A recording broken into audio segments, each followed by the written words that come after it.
أبطال سنة ستة الحلوين، أخباركم إيه؟ عاملين إيه؟ يا رب تكونوا بخير. النهاردة هنعمل أقوى مراجعة قبل الامتحان. طبعا حضرتك قلقان ومتوتر، بس أنا مش عايزاك تقلق خالص. طول ما ميس مارينا معاك ما تقلقش، أنا يا سيدي مش هسيبك. هنبدأ نراجع النهاردة أكتر من 300 سؤال. تعالى معانا، هنبدأ في أول أسئلة. معايا اختر. بيقول لي هنا واحة مصرية تم تصنيفها كأحد مواقع التراث الزراعي. قبل ما أفكر هو قال لي واحة إيه؟ قال لي واحة مصرية. طب تعالى كده، قال لي واحة إيه هنا؟ قال لي واحة مصرية. حلو، يبقى أنا هختار إيه؟ واحد سي. طب تعالي بعد. الزراعه في الصحراء بتعتمد على مياه نوعها ايه؟ قال لي في الصحراء، يبقى انا ميه ايه؟ ميه جوفيه. طب ما فيش جوفيه، هقول له الابار والعيون. الابار والعيون هي الميه الجوفيه. طب تعتمد الزراعه في الاجزاء الشماليه في الوطن العربي. قال لي شماليه، يبقى انا على طول على سقوط الامطار. طب نيجي اللي بعدها. من المقاومات الطبيعيه، مقاوم طبيعي يعني ربنا اللي مديهولي مش انا اللي عاملاه. يبقى بيقول لي ايدي عامله؟ لا طبعا. وسائل النقل؟ لا. اكيد هختار مين؟ المناخ. طب يتركز انتاج الالياف في الوطن العربي. الياف، انا محفظاك الالياف اللي هي ايه يا فندم؟ اللي هي القطن والكتان في مصر والسودان. عندي مين هنا في الاختيارات؟ مصر. تعال نشوف اللي بعده.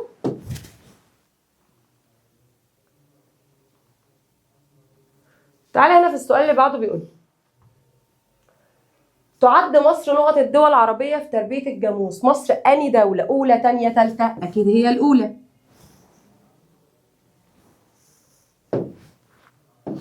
الأولى.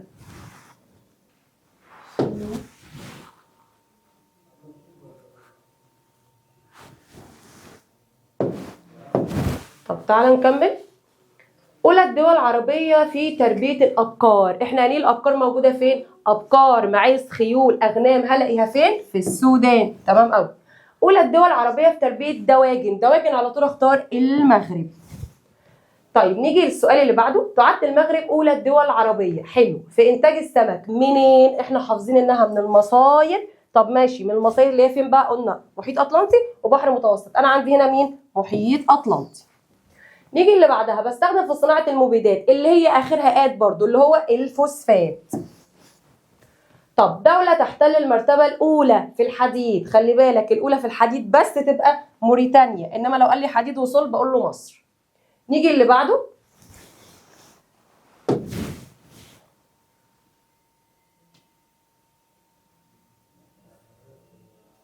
تعال اللي بعدها. السؤال اللي بعده بيقول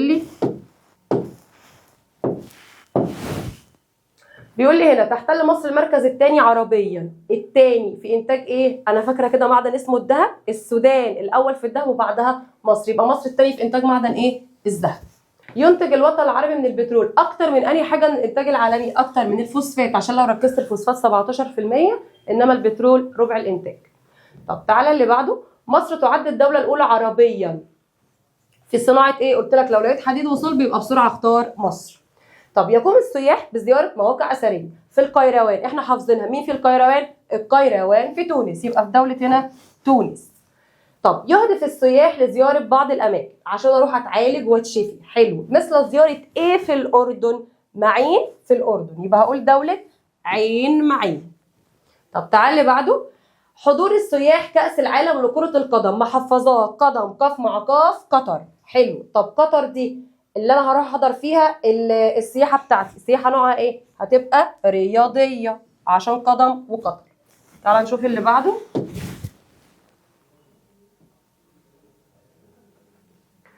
بيقول لي هنا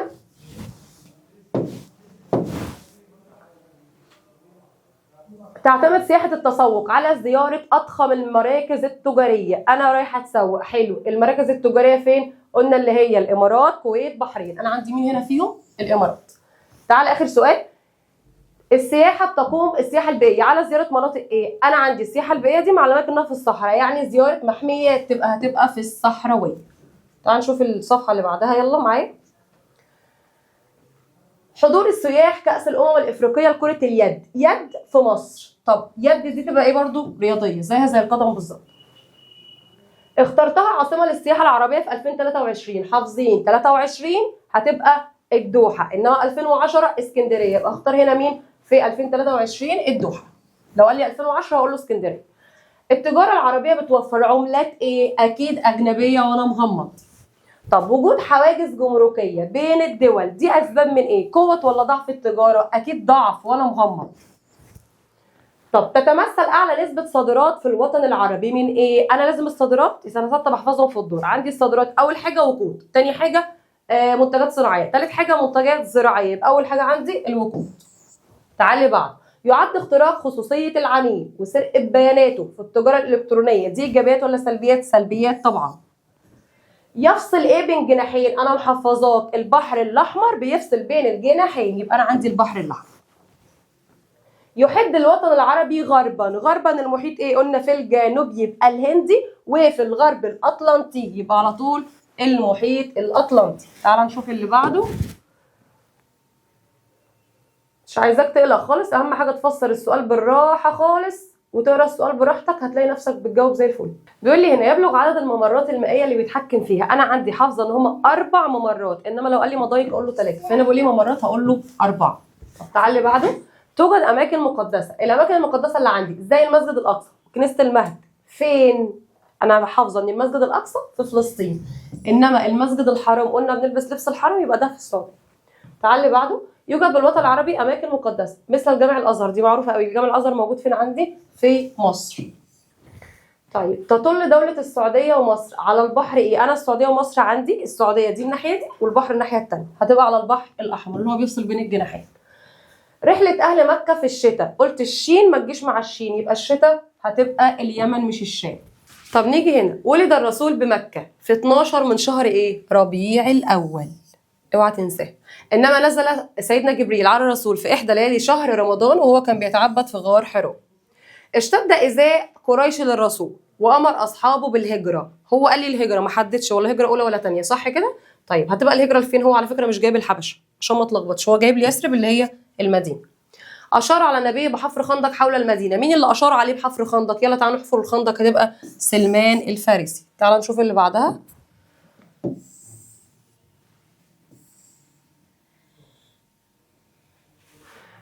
منع قريش الرسول واصحابه في العام 6 هجريه. 6 هجريه دي عندي اللي هو صلح الحديبيه، منعته من دخول ايه؟ من دخول مكه.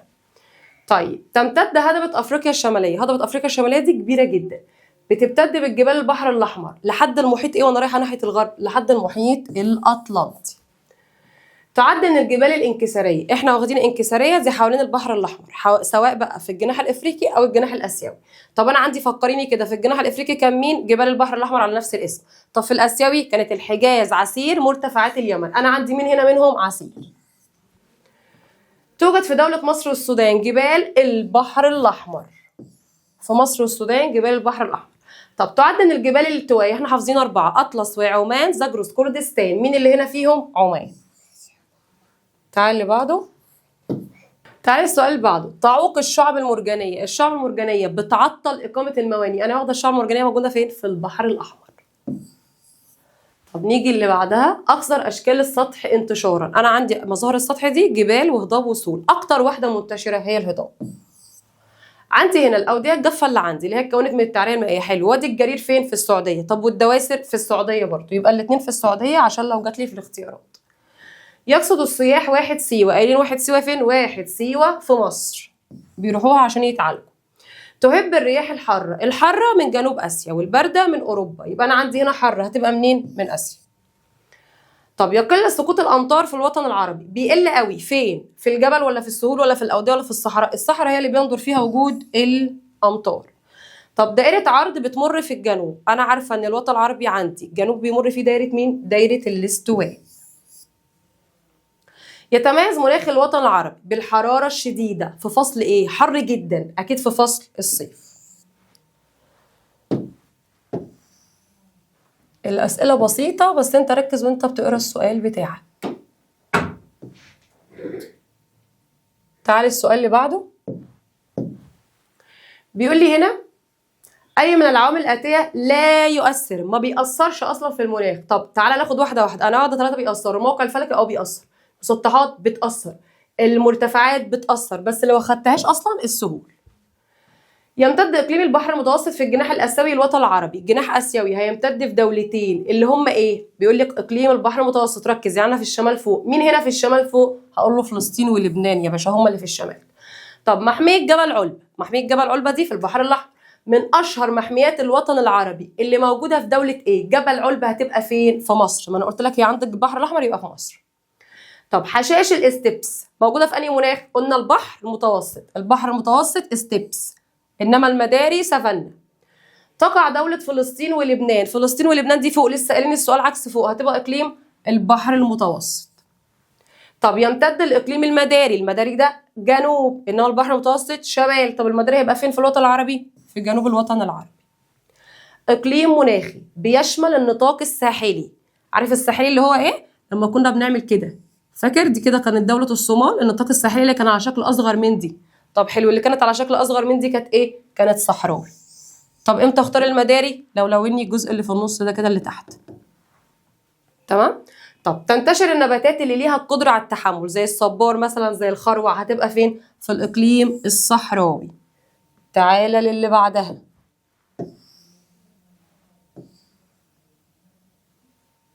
بيقول لي هنا يعيش الزراف والأسود. الزراف والأسود دي في السافانا. إقليم إيه؟ السافانا إقليم مداري.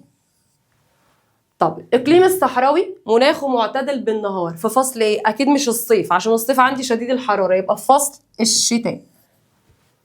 طب تعيش في اقليم الصحاري حيوانات. ايه الحيوانات اللي بتعيش فيها؟ هناك الماعز يعيش؟ لا طبعا ما يتحملش. الاغنام؟ لا. الاسود؟ لا. الزواحف اللي هي زي الثعابين مثلا. طب دوله تعاني من اكبر موجه جفاف، حافظينها صم، اكبر موجه جفاف دوله الصومال. يعاني الوطن العربي من قد ايه من التصحر؟ تلت. والمراعي برضو مساحتها تلت. توجد مدينه نيوم الخضراء في دوله السعوديه. تعال نشوف اللي بعدها. بيقول لي هنا صح او غلط. تتنوع مصادر الميه العذبه في مصر. يعني انا عندي كذا مصدر من الميه العذبه. طبعا عندي انهار وعندي امطار وكذا مصدر. طب الزراعه عندي في الاجزاء الجنوبيه، انا تحت، هتعتمد على الامطار؟ لا، انت لسه قايله في الشماليه هي اللي امطار، تبقى الاجابه غلط. الانهار من مصادر الميه العذبه، حلو، بتقام عليها الزراعه؟ طبعا، يبقى الاجابه صح. طب يتميز الوطن العربي بالطلب المتزايد على المنتجات من خلال الاسواق؟ طبعا هتبقى العباره صحيحه. القمح والقطن دي محاصيل سكر؟ لا، محاصيل السكر انت واخدها بنجر وقصب سكر، هتبقى الاجابه غلط. مصر بتحتل المركز الثاني في التمور؟ لا، مصر الاول في التمور، اول في التمور واول في الحبوب واول في محاصيل السكر، هتبقى غلط. تتنوع الثروه الحيوانيه في الوطن العربي؟ في حيوانات كثيره جدا في الوطن العربي، تبقى الاجابه صح. تستخدم بعض الحيوانات في وطننا العربي في اعمال الحقل؟ طبعا، عشان احنا قايمين اصلا من اهميه الحيوانات انها تستخدم في اعمال الحقل. طب تعالى اللي بعده. تعد السعودية أولى الدول في تربية الإبل؟ لأ، الإبل صومال، هتبقى غلط.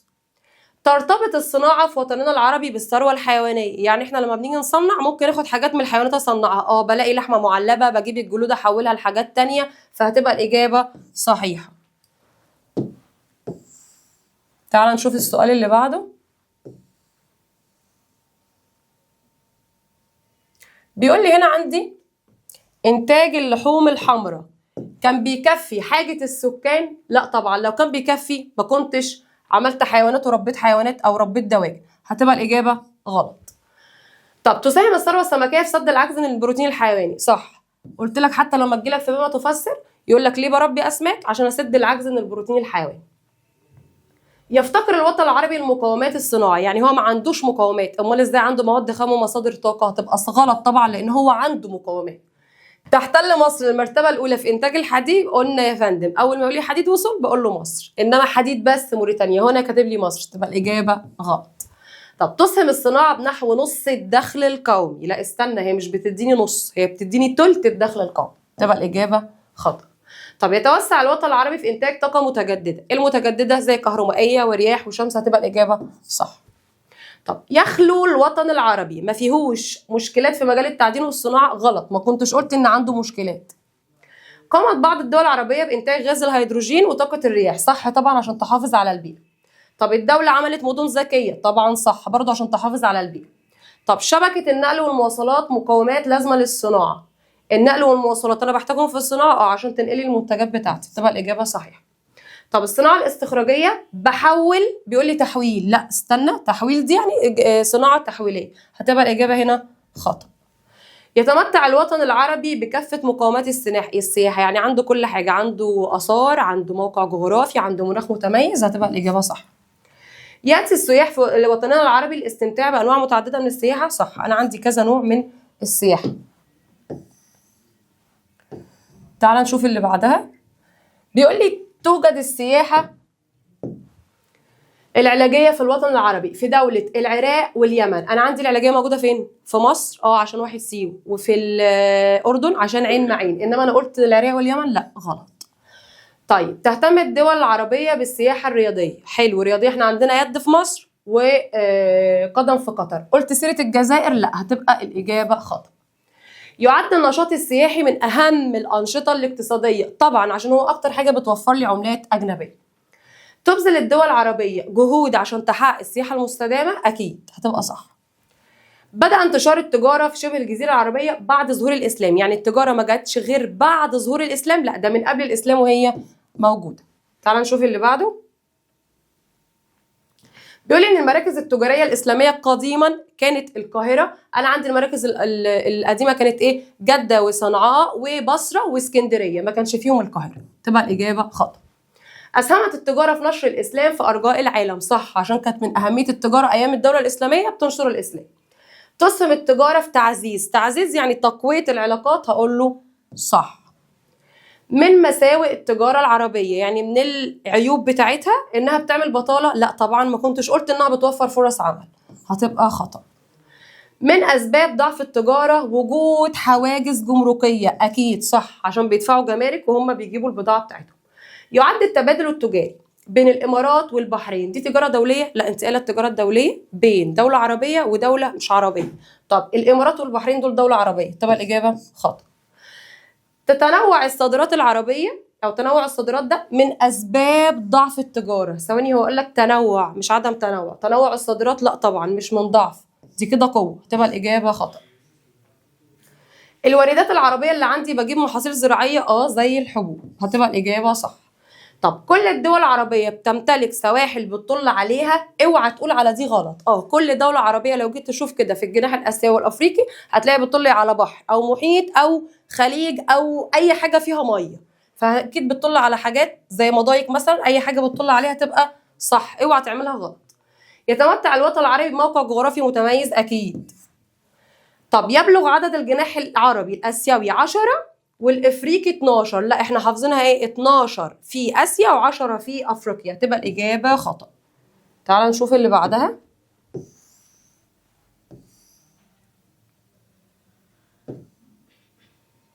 بيقول لي هنا السؤال اللي بعده. يطل الوطن العربي على 4 مضايق. انا لسه قايل لك 4 ممرات انما 3 مضايق. هتبقى الاجابه خطا. يصل مضيق هرمز بين البحر الاحمر وخليج عدن. ثواني بقى، انت قايل البحر الاحمر ده في النص. حلو، طب في النص انا عندي مضيق هرمز؟ لا، انت محافظانا المضيق اللي في النص باب المندب، يبقى مش هرمز، غلط. كان الوطن العربي مهدا للديانات السماويه. حلو، اليهوديه والمسيحيه والاسلاميه. صح، هو مهد للديانات ال3. طب ساد النظام الملكي؟ لا، احنا حافظين مين النظام اللي ساد؟ اللي هو القبلي. هتبقى الاجابه خطا. طب كانت مكه بتقوم برحله واحده في الشتاء الى اليمن فقط؟ لا، هي كانت عندها كمان رحله للصيف. تبقى غلط. كانت حرفه الزراعه هي احدى الحرف السائده المنتشره؟ لا، احنا لسه قايلين من شويه اللي هي الراعي. تبقى غلط. ولد الرسول صلى الله عليه وسلم يتيما. هتبقى صح، عشان ولد يتيم الاب. طب الشجاعه والكرم من صفات العرب الحسنه. هتبقى صح. استمرت المرحله الاولى من الدعوه 4 سنين. احنا ايه الاولى دي؟ سريه 3 سنين. هتبقى الاجابه خطا. نزل جبريل برسالة الإسلام على الرسول في سن 40. هتبقى صح. طيب، حاربت قريش دعوة الإسلام خوفا على مكانتها؟ طبعا هي حاربت الإسلام عشان كانت خايفة على مكانتها التجارية. أمر الرسول أصحابه بالهجرة إلى الطائف؟ لا استني هنا، لحد إيه؟ الحبشة أو إلى يثرب. تعالى للي بعدها، آخر حاجة في صح وغلط. اتفقت قريش على قتل الرسول. حلو، ومنعته من الهجرة. صح، لما راحت في دار الندوة.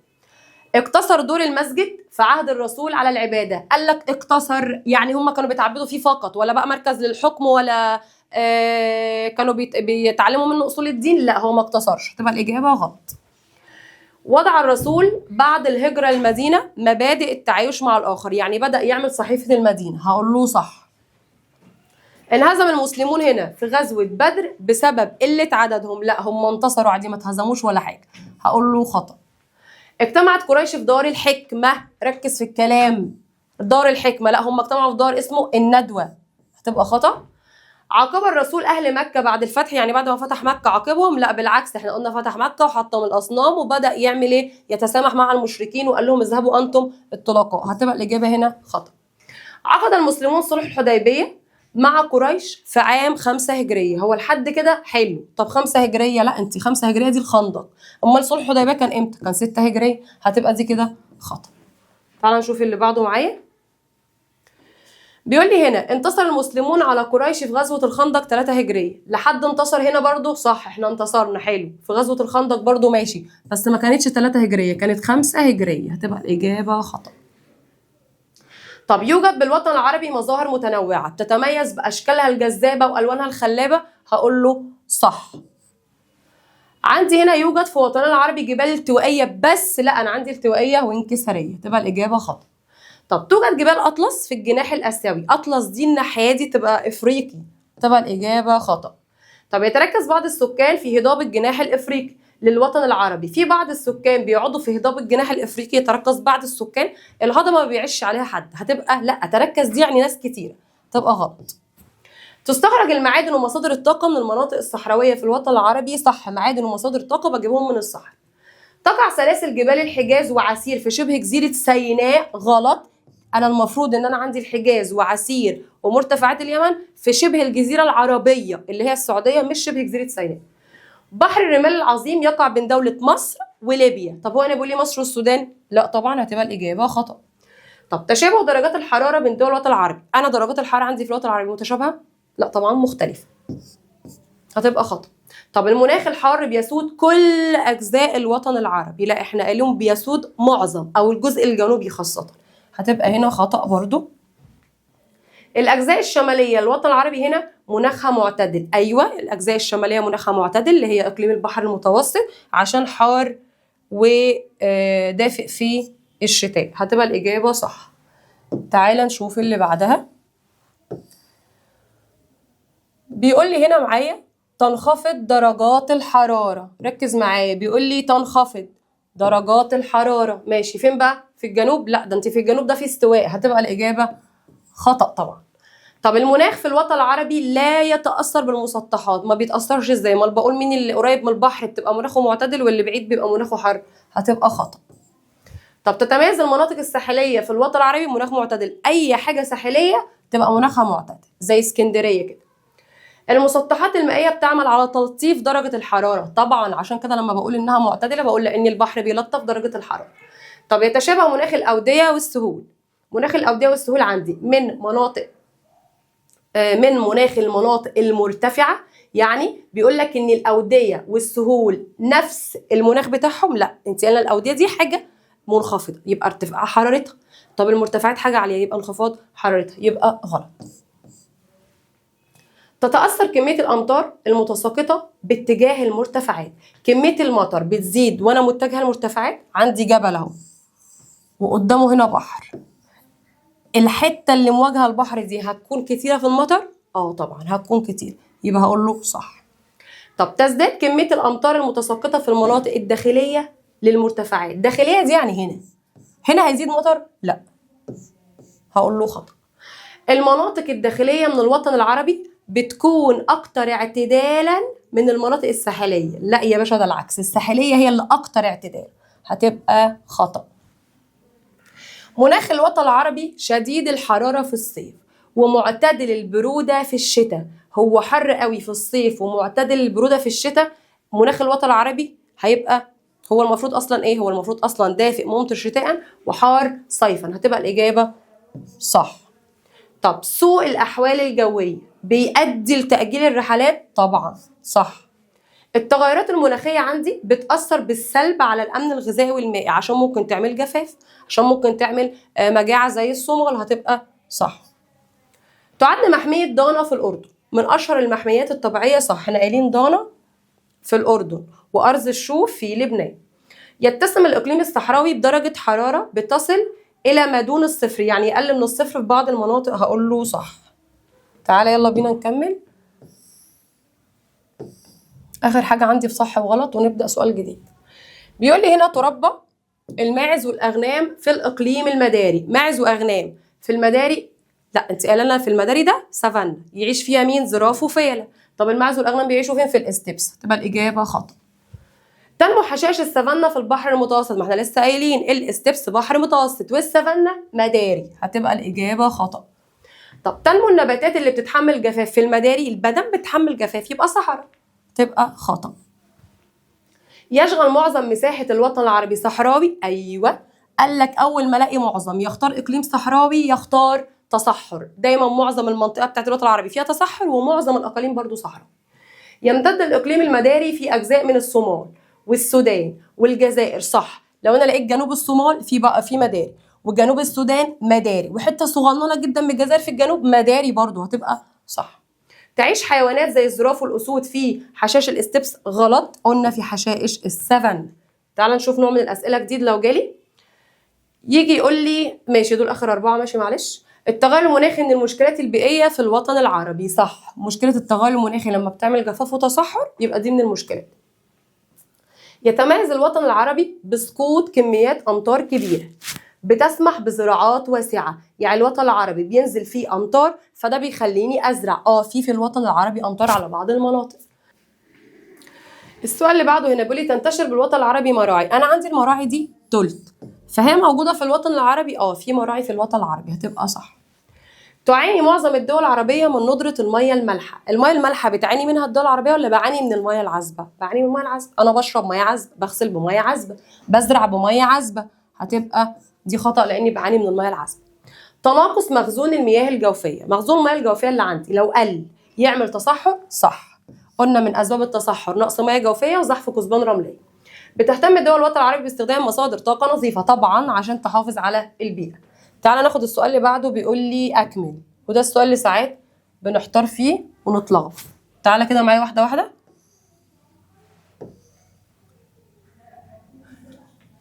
بيقول لي معايا هنا موارد المياه العذبه من المقاومات ايه؟ ميه عذبه ربنا مديها لي، تبقى مقاومات طبيعيه. تشتهر واحة العين وسيوة وليوة. حلو، العين وسيوة وليوة نخيل. طب استني كده فكريني بحاجة. أنا قايلة سيوة دي فين؟ في مصر. العين وليوة في الإمارات.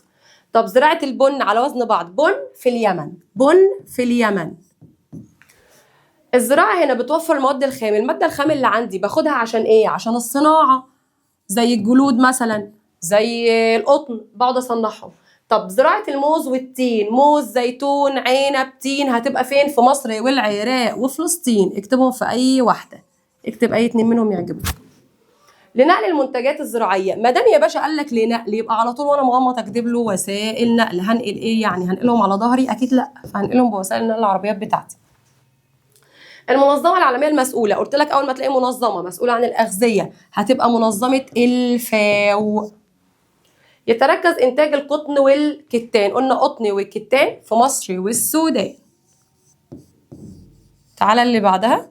قلنا أكبر دولة في الجاموس، طبعا أنت مش هتتلخبط فيها، مصر.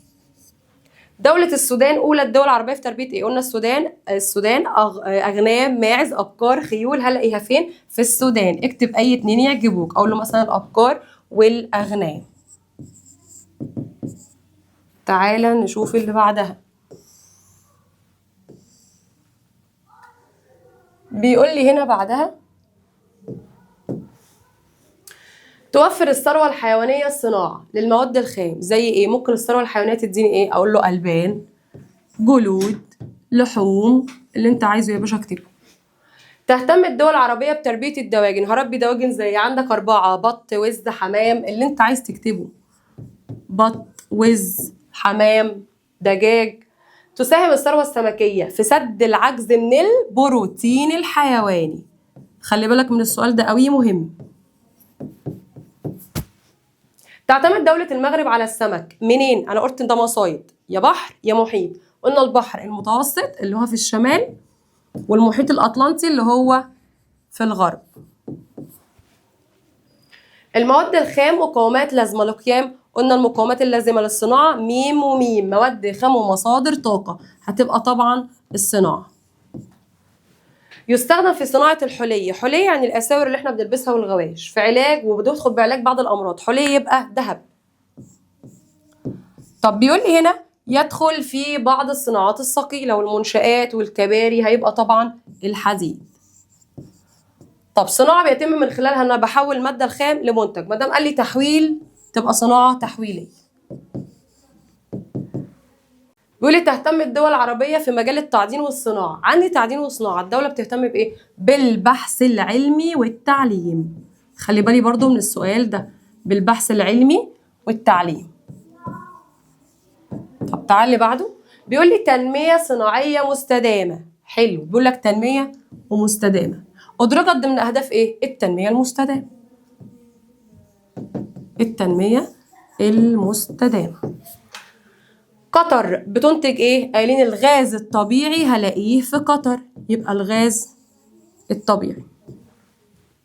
مصر والامارات نماذج رائده في التنميه الايه؟ الزراعيه، عشان طبعا ايه؟ زرعت وقللت التلوث في البيئه.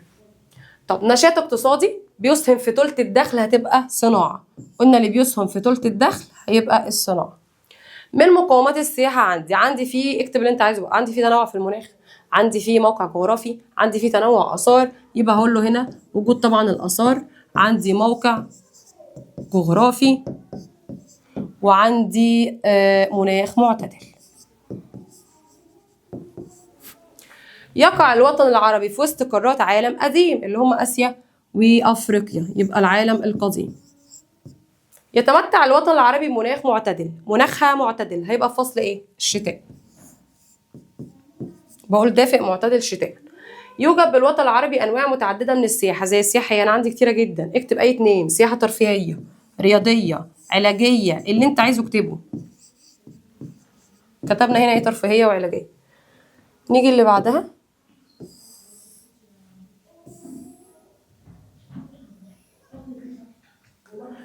بيقول لي هنا من مواقع السياحه الثقافيه في سوريا، احنا واخدين مين في سوريا؟ تعال نقولهم كده تاني. تدمر في سوريا، القيروان في تونس، يبقى انا عندي هنا هجيب مين في سوريا؟ تدبر. من الاماكن المقدسه اللي موجوده عندي، حدد لك، قال لك في مصر، مين في مصر عندي مكان مقدس؟ عندي مثلا مصار العائره المقدسه، وعندي طبعا الجامع الازهر موجود في مصر، ما انساهمش. من القطاعات ذات الصله، وعندي طبعا سانت كاترين ما انساهاش. من القطاعات اللي ذات الصله بالسياحه، كلمه قطاعات دي يعني ممكن اشتغل ايه في السياحه؟ ممكن اشتغل في الطيران، ممكن اشتغل في الفنادق، ممكن اشتغل في القرى السياحيه، اكتب اي حاجه. القطاعات اللي ليها صله بالوطن العربي يعني الشغلانه اللي ممكن اشتغل. يجتمع خبراء السياحه على مستوى الوطن العربي يوم 25 فبراير عشان نحتفل بيوم ايه؟ بيوم السياحه العالمي. خلي بالك من التاريخ ده قوي. اشهر مراكز تجاريه قديمه، لسه مغنينا من شويه، قلنا ايه؟ جده وصنعاء والبصره واسكندريه، اكتب اي ثلاثه، جده، صنعاء، والبصره واسكندريه. طيب تسهم التجارة في الوطن العربي بتوفر لي ايه؟ عملات أجنبية. تمام قوي. الميزان التجاري ده قلت لك عامل زي الكفتين، كفة ايه وكفة ايه؟ كفة صادرات وكفة واردات، يبقى هو الفرق ما بين الصادرات والواردات. طيب تنقسم التجارة العربية لنوعين، تجارة بينية وتجارة خارجية أو دولية، اللي انت عايزه اكتبه. الصادرات والواردات بين الوطن العربي يقصد بها تجارة ايه؟ قال لك صادرات وواردات بين الوطن العربي، يبقى تجارة بينية أو عربية، عربية بينية. من أسباب الضعف التشابه بين المنتجات. طب وإيه تاني؟ والسلع، يبقى السلع والمنتجات بتعمل التشابه بتاعها بيعمل ضعف. تستحوذ الإمارات والسعودية على 90% من صادرات مين؟ مين اللي بتدي من جيرانها؟ البحرين، قلنا البحرين تدي صادراتها، إمارات، سعودية، عمان، يبقى بتاخد من مين؟ من البحرين. تعالى نكمل اللي بعده.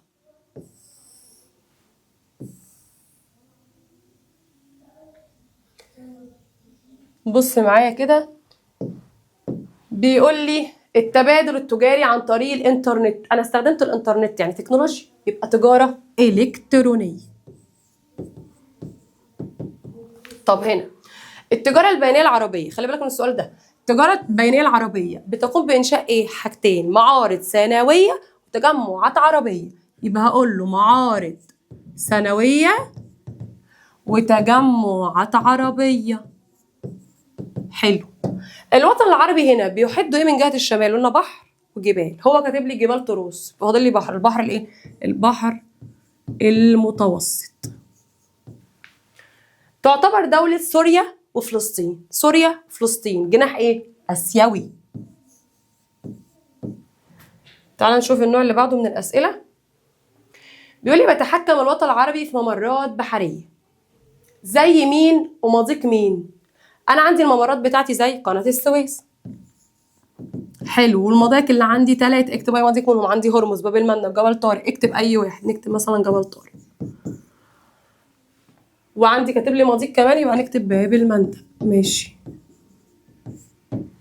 طب يضم الوطن العربي اماكن مقدسه ذات اهميه دينيه كبيره زي مين؟ وحدد لك. في فلسطين يبقى كنيسه القيامه. طب ما كتبتيش المسجد الحرام ليه؟ لا، ممكن اكتب المسجد الاقصى عشان الحرام ده في السعوديه. يبقى المسجد الاقصى وكنيسه القيامه في فلسطين. يقع الوطن العربي وسط قارات عالم، قلنا قديم.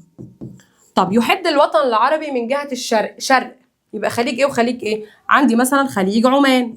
والخليج ايه تاني مدام بالالف واللام؟ العربي.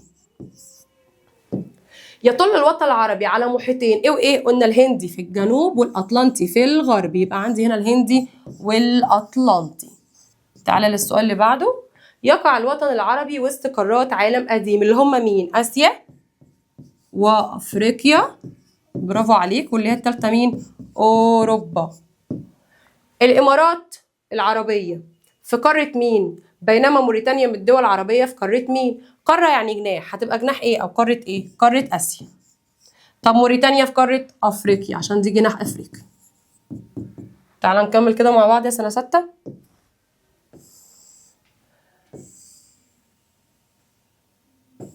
تعد دولة فلسطين واليمن. فلسطين واليمن هتبقى جناح ايه؟ جناح اسيوي. حلو. طب بدأ الرسول في دعوة المقربين منه زي صديقه ابو بكر الصديق. طب قال لك لو قال لك النساء هقول له السيدة خديجة. اشهر قبائل العرب قبل الاسلام هتبقى قبيلة قريش اللي كانت في مكة. قام اهل مكة برحلة الصيف. قلنا الصيف لليمن، الصيف للشام. سوري معلش، الصيف للشام انما الشتاء لليمن. قلنا الشين ما تجيش مع الشين. عارف العرب بعض الصناعات زي، قول اللي انت عايزه بقى. السيوف مثلا، الاسلحه، الرمح، اللي هي الحاجات اللي مش تقيله قوي. نظام الحكم السائد في شبه الجزيره قلنا نظام قبلي مش ملكي، نظام قبلي. نزل جبريل عليه السلام في غار ايه؟ غار حراء، وهو يتعبد في غار حراء. بيقول لي هنا استمرت الدعوه السريه كام سنه؟ انا واخده السريه 3 سنين. اجتمع سادة قريش في دار اسمه الندوة عشان قلنا يمنعوا الرسول من الهجرة ويتفقوا على قتله. أطلق الرسول على يثرب اسم المدينة وأهلها اسمهم الأنصار. صحاب الرسول في الهجرة كان صاحبه خطوة بخطوة أبو بكر الصديق. طيب بص معايا في السؤال اللي بعده. بيقول لي تحولت دعوة الإسلام لدعوة عالمية. يا باشا أول ما تلاقي كلمة عالمية اكتب الحديبية. سهلة اهي، الحديبية الدعوة إلى العالمية. تعالى نشوف اللي بعده. انا مش عايزاك تزهق خالص، خليك معايا واحده واحده كده عشان تقفل الامتحان ان شاء الله. بص معايا. الذي اشار على الرسول بحفر خندق قلنا سلمان الفارسي. حفر خندق كبير حوالين المدينه. انتصر المسلمون على قريش في 2 هجريه. لازم ابقى حافظ الغزوات. 2 هجريه دي غزوه، اول غزوه قلت لك اول الف مع ب، اول غزوه غزوه بدر. نقضت قريش عهدها مع النبي. حلو. واعتدت على قبيله اسمها ايه بقى؟ خلي بالك من السؤال ده. كان النبي معاه قبيله اسمها قبيله خزاعه او بني خزاعه. فلما يقول لي اتفقت قريش على قبيله ايه؟ هقول له قبيله خزاعه. احد اسس بناء الدوله وحدد لك وكان مقر للحكم. احنا عندنا 3 اسس، اللي هو بناء المسجد والمؤاخاه وصحيفه المدينه، بس هو هنا حدد كم مقر للحكم اللي هو مين؟ المسجد. تعالى معايا اللي بعده. ادعى النبوه يبقى كذاب، يبقى اسمه مسيلمه الكذاب. طيب اتخذ الخليفه عمر بن الخطاب من هجره الرسول للمدينه بدايه تقويم هجري، وخلي بالك من مكه للمدينه مش العكس. أنشأ الخليفة عمر بن الخطاب عدد من الدواوين زي ديوان مين ومين؟ ديوان الجند وبيت المال. طب امتدت الفتوحات الإسلامية في عهد عمر. أنا قايلة عمر بن الخطاب إيه؟ بلاد العراق، مصر، بلاد الشام، بلاد فارس. اكتب اللي أنت يعجبك. بلاد العراق، مصر، وبلاد فارس. طب تعالي بعده. تعالى معايا في كده في اللي بعدها. بيقول لي تولى خلافة المسلمين بعد استشهاد عمر بن الخطاب. يعني عمر بعد ما استشهد وتوفى، مين اللي جه بعده؟ انا حافظه 4 خلفاء: ابو بكر الاول، عمر، عثمان، علي. يبقى مين اللي بعد عمر؟ عثمان ابن عفان. لازم ابقى حافظاهم بالدور يا سنه 6. اعطى اعلى نقطه في الوطن العربي. عاملين اعلى الطب تبقى طبقال، انما ادنى ميته تبقى البحر الميت في الاردن طبعا، انما طبقال في المغرب جناح افريقيا. يوجد في وطننا العربي نوعين من الجبال. جبال ايه وجبال ايه؟ جبال التوائيه وجبال انكساريه. هقول له تبقى جبال التوائيه وجبال انكساريه. من الجبال التوائيه في الوطن العربي قلنا قايلين 4: اطلس وعمان، زاجرس، كردستان. اكتب يا باشا اللي انت عايزه. هنكتب اطلس وعمان مثلا. توجد جبال البحر الاحمر في الوطن العربي. جبال البحر الاحمر موجوده في الوطن العربي في دوله ايه؟ هو وسط الجناحين، تبقى في دوله لا انا عايزه عندي الدول. عايزه عندي الدول. هقول الدول ايه عندي؟ لحظه واحده.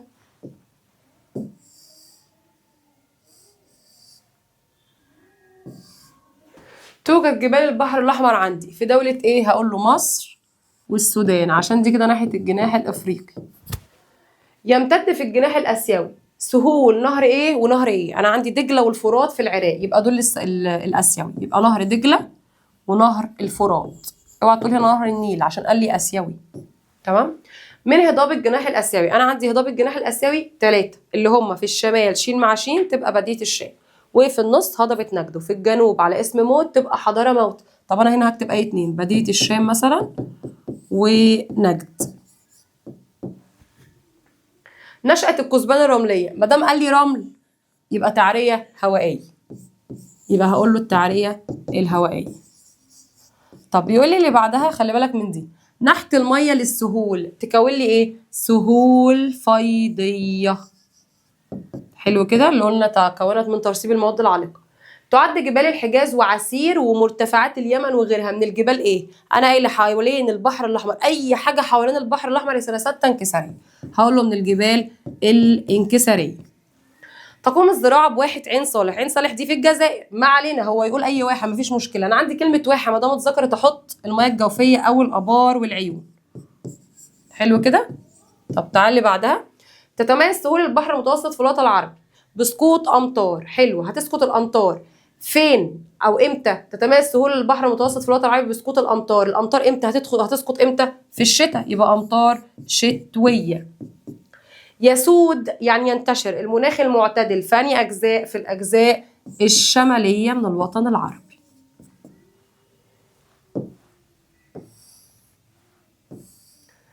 تعال نشوف اللي بعده.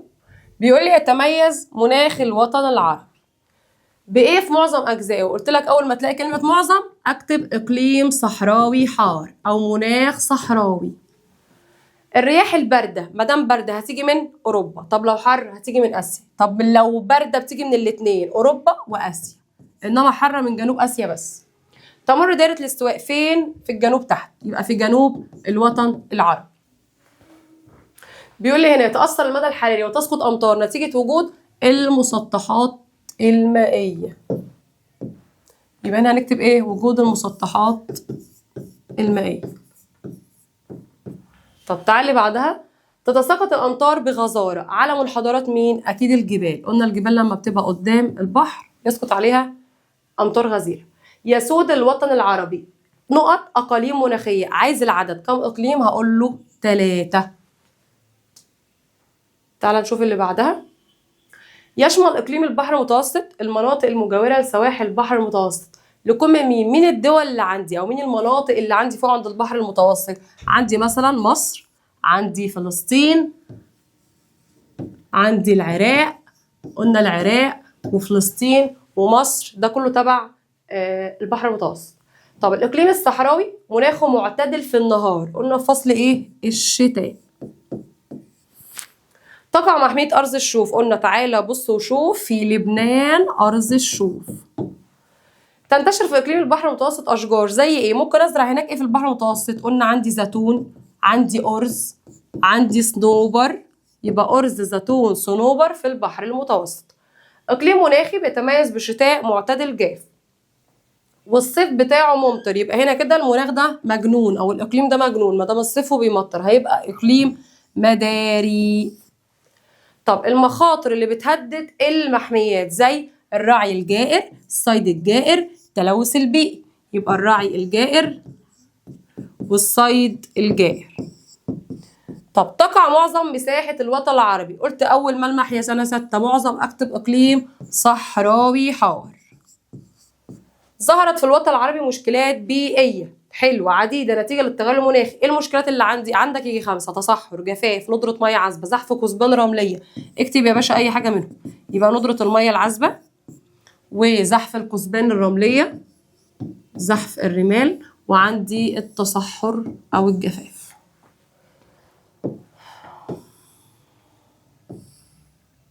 تعالى بقى آخر حاجة في أكمل. بيقول لي أطلقت السعودية وبدرة في المساحات الخضراء عن طريق مدينة عملتها اسمها ايه؟ نيوم الخضراء. طب تعالى هنا بيقول لي صوبي الخطأ. واحة العين، لسه قايلين العين وليوة في دولة الإمارات. طب الآبار والعيون مية عذبة عشان دي بجيبها من باطن الأرض وبزرع عليها عادي. الأيدي العاملة المدربة، مقومات أيدي عاملة أنا اللي بجيب الناس تشتغل، تبقى مقومات بشرية. تترجى زراعة البن، قلنا بن يمن، هتبقى في دولة اليمن. طب مصر أولى الدول في إنتاج الأسماك، منين؟ مصر على طول مزارع، ميم مع ميم، مزارع سمكية، ما تقولش مصايد. طب تعد دولة مصر أولى الدول في تربية الجاموس مش الأبقار يا فندم. تعمل الدول العربية على تنمية الثروة، إيه؟ من خلال تطوير مراعي. مدام مراعي هيتربى فيها مين؟ أكيد مش سمك، حيوانات، يبقى الثروة الحيوانية. طب وضعت مصر استراتيجية عشان تنمي الثروة لتحسين سلالات ايه المحلية؟ سلالات مين اللي عندي؟ الأبقار والجاموس. تمام كده؟ بيقول لي هنا تحتل السودان المرتبة الأولى عربيا في إنتاج الحديد. نشيل السودان ونحط مين؟ قلنا الحديد موريتانيا. الحديد هيبقى عندي مين؟ موريتانيا. طب امتى أقول مصر؟ لما يقول لي حديد وصلب. تمام. طب يدخل فوسفات في الصناعة، قلنا الفوسفات يبقى مبيدات حشرية وأسمدة كيميائية، يبقى المبيدات والأسمدة. دولة المغرب الأولى عربيا في إنتاج إيه؟ المغرب بتنتج قلنا إيه؟ الفوسفات هلاقيه في المغرب. طب لو بربي يبقى دواجن. طب السعودية بتحتل المركز الأول في إنتاج البترول والأسمنت، هلاقيه في السعودية، يبقى هنا يكتب البترول أو الأسمنت. تعالى نشوف اللي بعده. بيقول لي الصناعة هنا التحويلية استخراج، لا يا باشا احنا قلنا كلمة استخراج لما تجيلي تبقى صناعة على طول وانا مغمض، استخراجية. حلوة قوي. تحتل المركز الأول في الحديد والصلب، لسه قايلينها حديد وصلب في مصر، برافو عليك. طيب تأثرت البيئة نقط بالصناعة، سلب ولا إيجاب؟ سلبا، قلنا بسبب الأدخنة اللي بتطلعها المصانع. المناخ بيكون معتدل في الوطن العربي، فصل إيه؟ شيل الصيف وحطي الشتاء، العكس على طول. درجات الحرارة وكمية المطر بتتشابه؟ لأ، بتتباين أو بتختلف، اللي أنت تعرف تكتبه اكتبه. يسود المناخ المعتدل، مادام قالك معتدل يبقى فوق في البحر المتوسط. طب ترتفع درجات الحرارة، انزل تحت، يبقى في الجنوب مش في الشمال. يبقى تعتدل أطلع فوق بحر متوسط، ترتفع انزل تحت في الجنوب. تحب الرياح شديدة البرودة، قلنا برد بيجي من أوروبا، امتى بقى؟ البرد في الشتاء، يبقى شيل صيف وحط شتاء. طب المناطق الداخلية للوطن العربي بيبقى مناخها معتدل، الداخلية دي يعني البعيدة، لا هشيل الداخلية وما احطش الخارجية، لا احط الساحلية. قلنا السواحل هي اللي بيكون مناخها معتدل. خلي بالك قوي من التكات اللي بتيجي في الأسئلة دي. طب تعالى في اللي بعدها هنا، بيقول لي المسطحات المائية بيزداد تأثيرها. لا ده انت عندك سؤال اصلا بما تفسر بيقول لك بيقل ليه؟ بقول له عشان خاطر كثرة المرتفعات. طب يوجد بالوطن العربي 5 أقاليم؟ لا عندي 3 بس. ينتشر في الإقليم المداري نبات زي الأشجار والزيتون والصنوبر، لسه قايلين رز زيتون صنوبر، هلاقيهم فين؟ في البحر المتوسط. تقع محمية ضانا، ضانا في الأردن، ضانا في الأردن. طب تنمو حشائش السافانا، إقليم إيه؟ مداري، قلنا السافانا مداري. تنتشر حشائش الاستبس وبربي عليها إيه؟ الماعز والأغنام. طب الزواحف والثعالب دي فين؟ في الصحراوي. طب تعالى سؤال جديد خالص، بيقول لي اكتب ما تشير، وركز معايا قوي في الأسئلة دي يا سنة 6. اكتب ما تشير دي قلنا لك اللي هي شبه بالظبط الفزورة، بقول لك فزورة وعايزاك تحلها معايا. طب تعالى واحدة واحدة كده هنحل الفزورة دي ازاي. مكون بشري حلو لإقامة المشروعات الزراعية وشراء، قال لك هشتري بإيه؟ بالأموال، يبقى رأس مال. طب مورد مائي يوجد بالصحراء، مية موجودة في الصحراء، وانت قايل ان الصحراء موجود فيها مية جوفية، يبقى هكتب يا مية جوفية يا آبار وعيون، الاتنين يا باشا صح. توجد حول مجاري الأنهار، حوالين النهر عندي مكون طبيعي ربنا مديهولي، أكيد مش مية، أمال هتبقى إيه؟ تربة، يبقى تربة خصبة. أحد مقومات بشرية لنقل، كتب لك لنقل يبقى وسائل النقل. حلو قوي.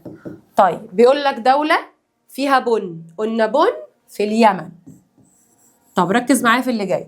نشاط اقتصادي يعني شغلانة فيها نسبة العاملين فيها 15%، هتبقى ايه؟ أنا عندي 15 زراعة، طب لو جابها لي 22 صناعة، الأكتر صناعة. ينتج من الوطن العربي 3% بس، 3% ده يعني أغلى حاجة في الوطن العربي اللي هو الذهب، وقال لك كمان حدد لك في الحلي، هقول له الذهب. دولة عربية بتحتل الأولى في الذهب، السودان، قلت الذهب الأول في السودان، تيجي بعده مصر كمان. معدن يستخدم في كثير من الصناعات الثقيلة ومنشآت وكباري، هيبقى الحديد.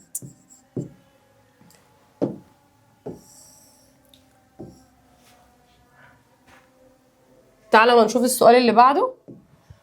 بيقول لي هنا وصل إنتاج الوطن العربي منه نحو ربع الإنتاج، اللي هو مين؟ البترول أو الغاز الطبيعي، الاتنين صح. مصدر الطاقة وبلغ إنتاج الوطن العربي منه 17. 17 ده هيبقى إيه؟ طب تعالى نعيد السؤال ده تاني. وصل إنتاج الوطن العربي نحو ربع الإنتاج، الربع ده عندي مين؟ البترول والفوسفات، عندك الربع. حلو. طيب لما يجي يقول لي السؤال اللي بعده هنا، مصدر للطاقة بلغ منه 17%، 17% ده مين؟ غاز طبيعي، يبقى هنا هقول له الغاز الطبيعي. طيب تعد أولى الدول العربية في إنتاج البترول، أول دولة في البترول هتبقى السعودية، قلنا البترول والأسمنت هلاقيه في السعودية. نشاط اقتصادي في 22%، لسه قايلين لك يا باشا ان 22 دي صناعة، 15 زراعة، يبقى هتبقى الصناعة. طب زيارة المواقع الأثرية والتراثية، رايح أزور مواقع تراثية، تبقى دي سياحة إيه؟ ثقافية، يبقى سياحة ثقافية، زيارة مواقع أثرية. طب شواطئ، راح بقى اتفسح كده وافك عن نفسي واروح الشواطئ واروح اركب مركب في النيل، تبقى سياحة ترفيهية، ارفه عن نفسي بقى كده وانا مخنوق. طب زيارة اماكن مقدسة، يبقى دي سياحة ايه؟ دينية، يبقى هنا السياحة دينية. زيارة بعض اماكن بهدف الاستشفاء، رايحة اتعالج من المرض اللي عندي، يبقى سياحة علاجية. المدينة البيئية الأولى في العالم هتبقى الأردن، هي البيئية الأولى في العالم اللي بتحافظ على البيئة من التلوث. تعالى هنا نقول من السؤال ده تاني. اسم أطلق على يثرب بعد هجرة الرسول، بعد ما هاجر لها، قلنا إيه على يثرب؟ سميناها إيه؟ المدينة. طب صلح تم بين المسلمين، الصلح الوحيد اللي أنا خدته اللي هو صلح الحديبية. شكل من أشكال الحكم اتبعوا المسلمين بعد وفاة الرسول، على طول أقول له دي الخلافة، لأنهم بدأوا يختاروا خليفة بعد ما الرسول توفى. تقويم بدأ بهجرة الرسول، أول ما يقول لي تقويم بدأ يبقى على طول أنا ما خدتش غير تقويم واحد اللي هو التقويم الهجري. نظام أنشأه الخليفة عمر عشان يدير بيت المال والجند اللي هو ايه؟ الدواوين، بدليل ان هو عمل ديوان الجند وبيت المال. نظام انشأه في عهد عمر بن الخطاب عشان يحافظ علي بن ابي طالب، معلش سوري، على امن وسلامه المواطنين، هيبقى نظام اسمه الشرطه، وهو اللي نقل برضو مقر الخلافه. طب تعالى بسرعه كده، من هو؟ انا كده عايزه هنا الشخصيه. تولى رعايه الرسول بعد وفاه جده. في ناس كتير بتتلخبط من ده، انا باخد الكبير في السن. بعد جده هيبقى مين؟ بعمه. طب تعالى ناخدها من الاول. بعد وفاه امه جده، وبعد وفاه جده عمه، يبقى هنا بعد وفاه جده مين اللي هياخده؟ عمه. طب لو قال لي بعد وفاه امه يبقى جده. خد الكبير في السن الاول. زوجة الرسول اثناء بدايه الوحي هتبقى السيده خديجه. نزل على الرسول برساله الاسلام. مين اللي جه وبشره وقال له انت هتبقى رسول هذه الامه؟ سيدنا جبريل. ملك الحبشه اللي هاجروا له كان اسمه ايه؟ كان اسمه النجاشي، عشان كده قلت ان هو ملك عادل لا يظلم احد. طب قائد جيش المسلمين في عهد ابو بكر الصديق وراح عشان يحارب الروم اسمه ايه؟ اسامه ابن زيد. خلي بالك من دي قوي. امره الخليفه بجمع القران، ما تلخبطش ما بين الاسمين، ده زيد ابن ثابت، يبقى اللي راح عشان يحارب اسامه، اللي هيجمع القران زيد. ادعى النبوه، قلنا ادعى النبوه يعني ايه؟ يعني كذاب، يبقى مسيلمه الكذاب. تمام كده؟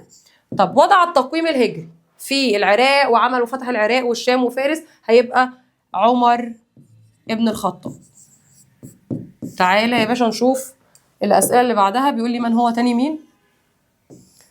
بيقول لي هنا قام بكتابة القرآن في مصحف واحد. قلنا يا سنة ستة أول ما ألاقي كلمة مصحف واحد أقول له عثمان ابن عفان. وفي حاجة دايما لما يقول لي جمع القرآن أو أي عمل بجيب اسم الخليفة، محدش يجيب لي اسم حد تاني، أنا عايزة الخليفة نفسه. أمر بإنشاء أسطول. كلمة أسطول أول ما ألمعها أكتب على طول عثمان ابن عفان، لأنه يعتبر كان أغنى واحد في الخلفاء. تعالى بقى معايا كده في الخريطة وركز معايا واحدة واحدة قوي. بص معايا، الخريطة سهلة جدا، ولو حفظت معايا واحدة واحدة كده مش هيجي يقف قدامك أي حاجة. بيقول لي هنا رقم واحد، بروح أبص الأول على الرقم. رقم واحد حطه هنا فوق، يبقى البحر الإيه؟ متوسط. سهلة أوي أهي. يبقى إحنا واخدين البحر المتوسط في الشمال والأحمر وسط الجناحين، يبقى أنا عندي جايبها لي فوق، يبقى البحر المتوسط. طب رقم اتنين بيقول لي دولة، هنا إحنا حافظينها أغنية مصر السودان، يبقى دي دولة السودان. لو حفظتها بالأغنية هتعرف تقول الدول. طب عندي رقم ثلاثة، دولة هنا الكبيرة دي دولة مين؟ السعودية، يبقى هقول له السعودية. طب نيجي اللي بعدها أربعة، الصحراء. أنا ما عنديش غير واحدة في الوطن العربي اللي هي الصحراء الكبرى، يبقى أول ما يقول لك صحراء من غير ما أبص على الخريطة أكتب الكبرى. تعالى اللي بعدها رقم خمسة، جبال اسمها إيه؟ فوق هنا. بص بقى عشان أنت بتلخبط في الجبال. بص يا باشا، أنا عندي هنا واحدة واحدة معايا كده. أنا عندي ما دام الجبال جات لي في بداية البحر يبقى جبال طروس. حلو قوي كده. طيب اعرف الجبال التانية ازاي؟ قصادها انا لسه ما نزلتش، انا قلت الجبال دي على شكل 6. هنا في الطرف ده والطرف ده قلت بداية البحر طروس. هنا كردستان. طب لو جات لي في الجنب ونزلت مايلة يبقى زاجروس. طب هنا بداية البحر هقول عليها جبال ايه؟ طروس. طب اخر حاجة البحر ايه؟ مادام البحر وبعيد ولا هو في النص ولا هو في الشمال، دول اللي انا عارفاهم، المتوسط في الشمال والاحمر وسط الجناحين. طب جات لي بره خالص ناحيه المحيط يبقى البحر العربي. سهل كده. طب تعال نشوف خريطه تانية. الخريطه التانية هنا بيقول لي رقم واحد البحر ايه؟ اهو اللي هو في وسط الجناحين، يبقى البحر الاحمر. طب اتنين يا باشا خليج. الخليج ده جنب عمان، هيبقى خليج عمان على نفس الاسم، جنب عمان خليج عمان. 3 المحيط. تعالى كده معايا اهو، جابها لي هنا او جابها لي هنا، هو نفس المحيط الاطلنطي، يبقى اقول له المحيط الاطلنطي. تعالى في اللي بعدها رقم 4، بيقول لي 4 هنا دولة ايه؟ هنا دي كده. طب تعالى انا مش فاكر، تعالى نغنيها كده. مصر السودان ليبيا تونس الجزائر المغرب، يبقى دي دولة المغرب. لو مشيت واحدة واحدة هتعرفها. تعالى 5 بيقول لي دولة، هنا لسه قايلين اهو هتبقى دولة مين؟ الجزائر، وهي أكبر الدول العربية، هتبقى دولة الجزائر. طب تعالى يا باشا على المضايق، ناس كتير بتلخبط فيها. بيقول لي 6 مضيق ايه؟ فين 6 يا باشا؟ حاطته لي هنا. حلو. وفي عندي مضيق هنا، ماشي. وفي عندي مضيق هنا. انا محفظهم لك ازاي؟ باب المندب في النص يفتح في الغرب على طارق وفي الشرق على هرمز. طب هو هنا ناحيه ايه؟ الغرب، شمال جنوب شرق غرب، يبقى هنا جبل طارق. حلو قوي. طب تعالى في 7 قناه ايه؟ هنا ما عنديش غير قناه واحده اللي هي قناه السويس.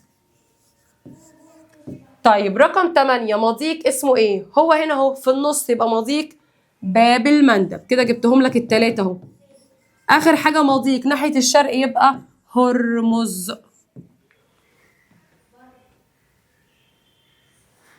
تعال نشوف الخريطه اللي بعدها.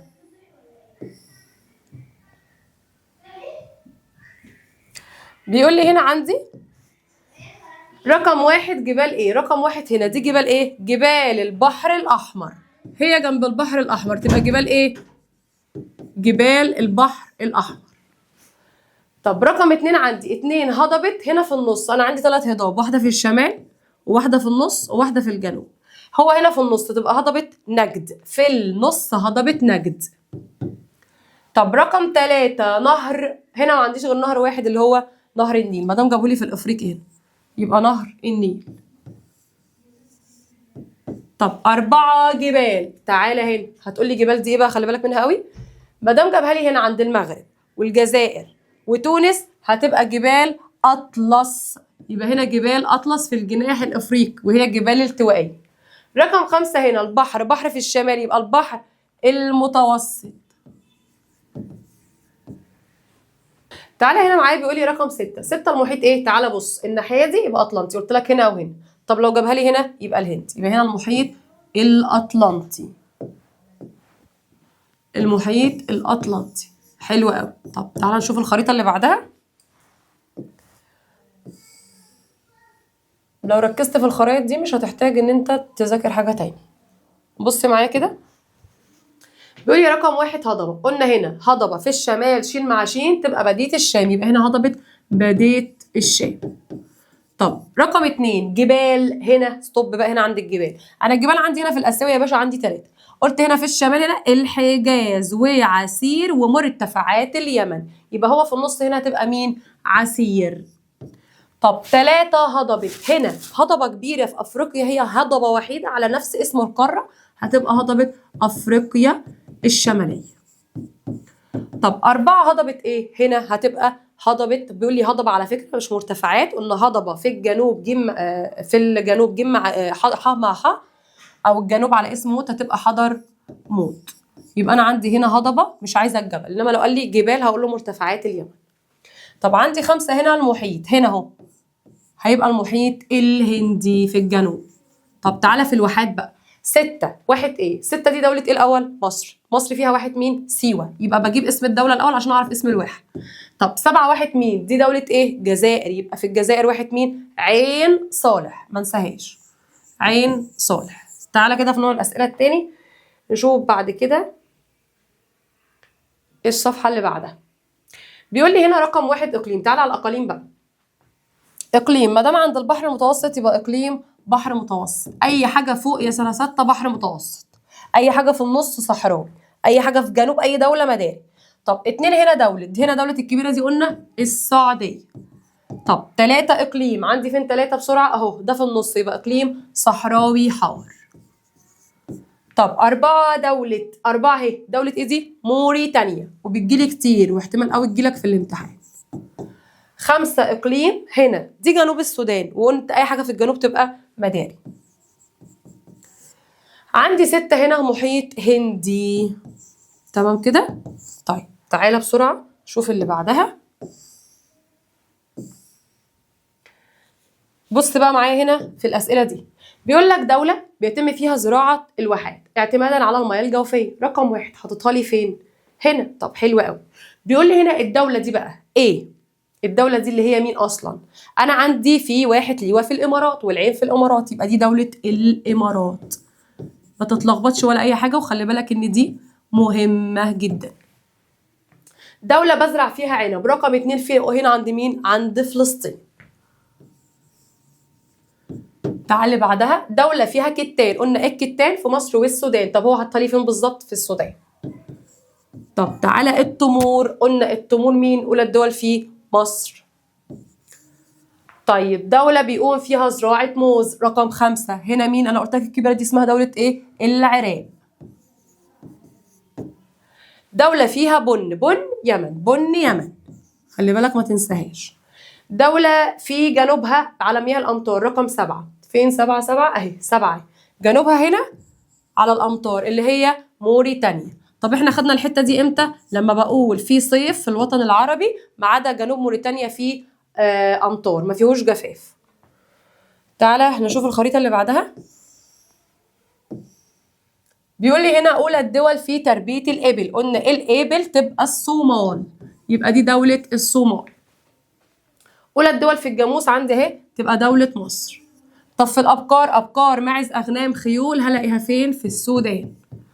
طب دولة بتعمل السمك من المصايد عندي رقم كام؟ بيقول لي عايز كام؟ 4 اللي هي المغرب. طبعا أنا حافظها من غير ما أبص على الخريطة.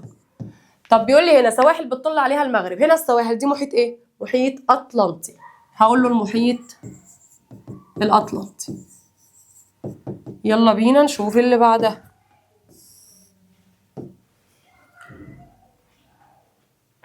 بيقول لي هنا من الدول العربية اللي بتشتهر بتربية دواجن، مغرب دواجن، يبقى المغرب. يبقى هكتب هنا مين؟ المغرب. طيب ماعز وخيول هتبقى فين؟ في السودان.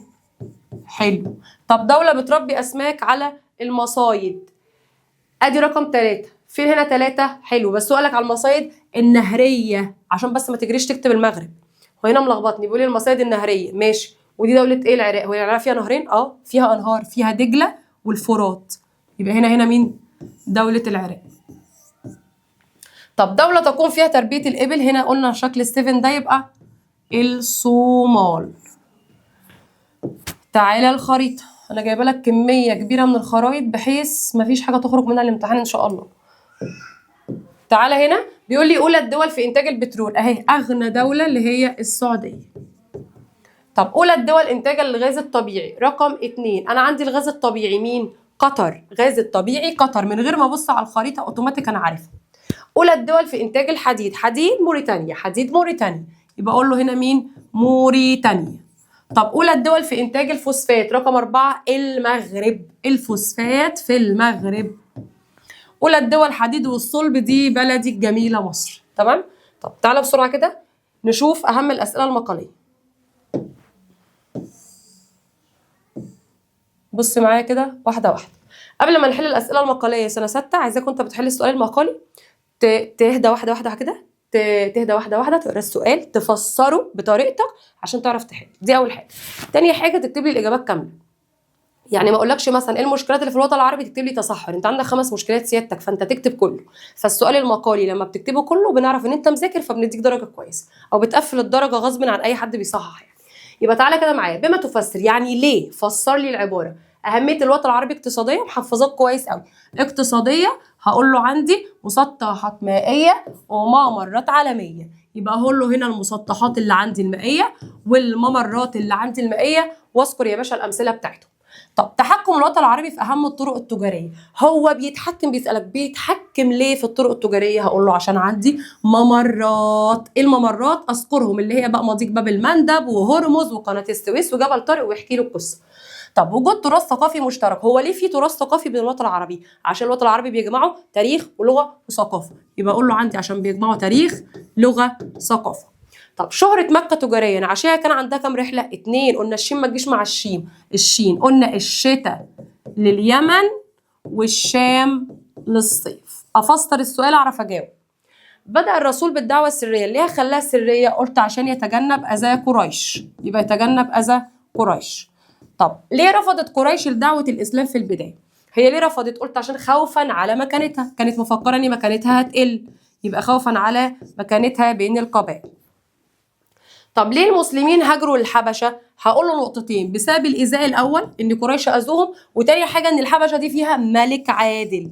تمام قوي كده، يبقى بكتب اجاباتي كامله. تعالى نشوف اللي بعده.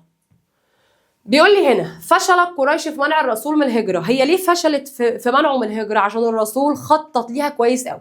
طب فكريني كده، التخطيط الجيد، السرية التامة، سلك طريقا غير معروف. يبقى هقول له عشان كان فيها تخطيط جيد وسرية تامة، عشان الحاجات اللي هو ظبط بيها الهجرة قبل ما يهاجر. طب كان المسجد دور هام، قلت 3 عشان بستخدمه في العبادة. ايه تاني يا مس مارينا؟ قلت عشان عندك بعلمك اصول الدين فيه. ماشي، تعليم اصول الدين. ايه تاني؟ قلت ان هو مركز للحكم. بذكر ال3 يا سنه 6، ما تستخسرش في الاجابه. اصدار الرسول صحيفه المدينه. الصحيفه دي هتكتب لي فيها جملتين، وخلي بالك قوي عشان يعرف كل واحد حقوقه وواجباته. حلو قوي. وايه تاني؟ عشان يحدد علاقات المسلمين بالطوائف الاخرى اللي هي كانت اليهود. يبقى تحديد علاقه المسلمين بالطوائف الاخرى. طب امر الرسول باصحابه بالهجره الى يثرب. هو امرهم بالهجره ليثرب ليه؟ عشان بسبب ايذاء برضو قريش، او شده ايذاء قريش. طب هنا اشتراك الخليفه عثمان بن عفان في جميع الغزوات ما عدا بدر. هو في بدر كان فين؟ هقول له عشان كانت مرته تعبانه. يبقى لانه قعد جلس بجوار زوجته اللي هي كانت السيده رقية بسبب مرضها. قيام الخليفة عثمان بكتابة القرآن في مصحف واحد. ليه عملوا في مصحف واحد؟ عشان يوحد قراءة القرآن. يبقى قولوا لتوحيد قراءة القرآن في الوطن العربي. طب الخليفة عثمان عمل أسطول. الأسطول ليه؟ هقول له عشان يحمي بيه السواحل، اللي هي حماية سواحل مصر والشام من هجمات الروم. حلو. طب الخليفة علي عمل شرطة ليه؟ عشان يحافظ على أمن وسلامة المواطنين. يبقى يحافظ على أمن وسلامة المواطنين. طب يعيش السكان في الواحات. هو انا هقعد في الواحات ليه؟ بسبب حاجتين، في ميه جوفيه ماشي، وفي حرفه زراعه، عشان كده هقعد في الواحات. ايه اهميه الاوديه الجافه؟ قلت الاوديه الجافه بستخدمها في حاجتين، بستخدمها في الطرق وبجيب منها ميه جوفيه. يبقى هستخدمها للطرق والمواصلات والحصول على المياه الجوفيه. تعالى بسرعه نشوف اللي بعده. السؤال سهل جدا، فسر براحتك هتعرف تجاوب.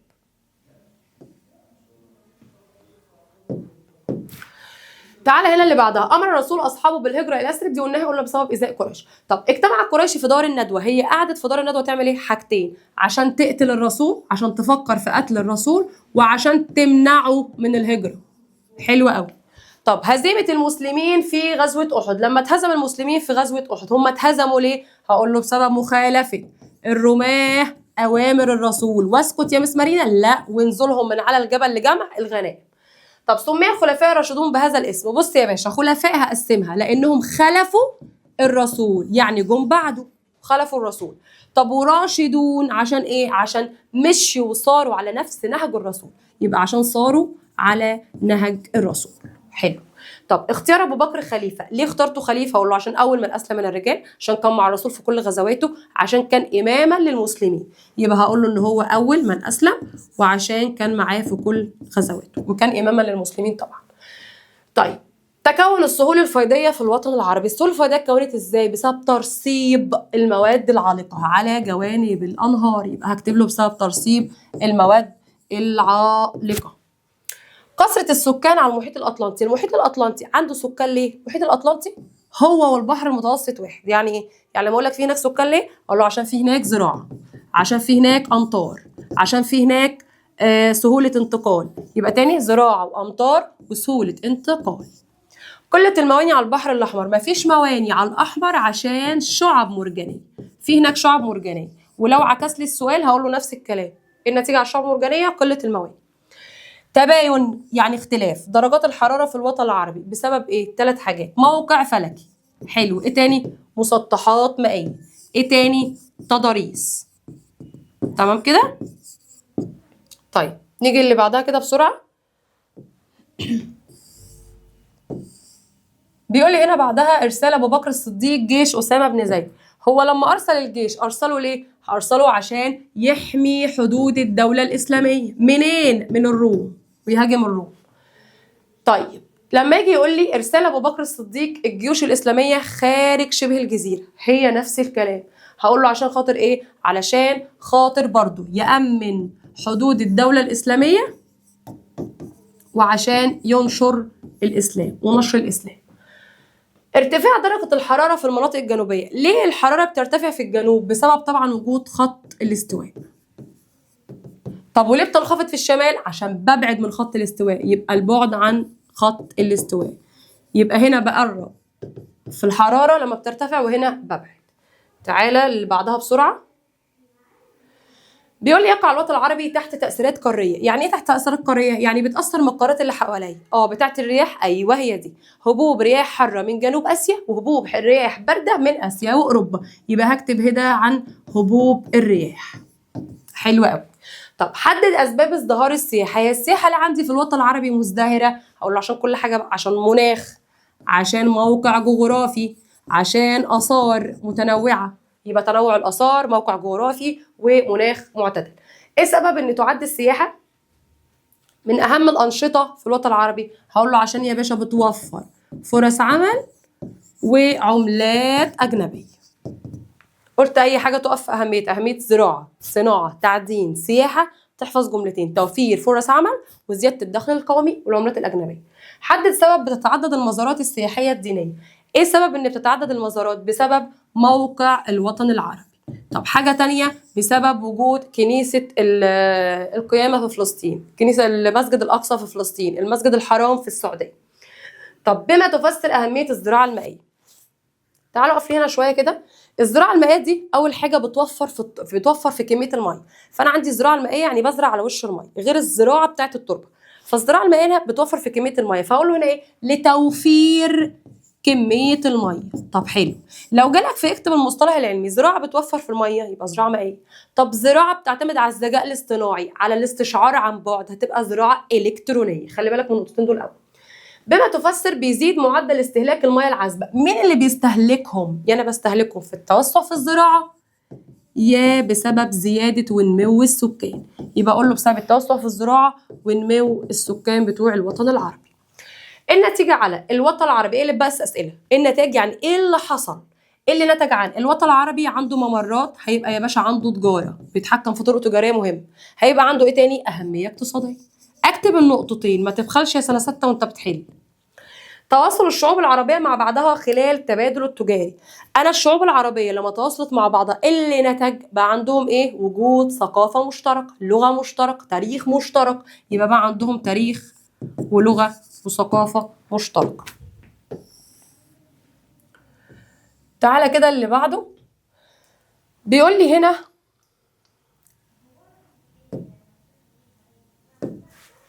بما تفسر أهمية الزراعة المائية دي، قلناها من شوية. طيب بما تفسر تعمل الدول العربية على تطوير نظم الزراعة. أي حاجة ناحية الزراعة تحفظ جملتين مفيش غيرهم، عشان تحقق أمن غذائي وتحقق تنمية مستدامة وتمنع المجاعة طبعا. يبقى لتحقيق التنمية المستدامة والأمن الغذائي، وتوسع طبعا في الأراضي الزراعية. تنمية مستدامة وأمن غذائي.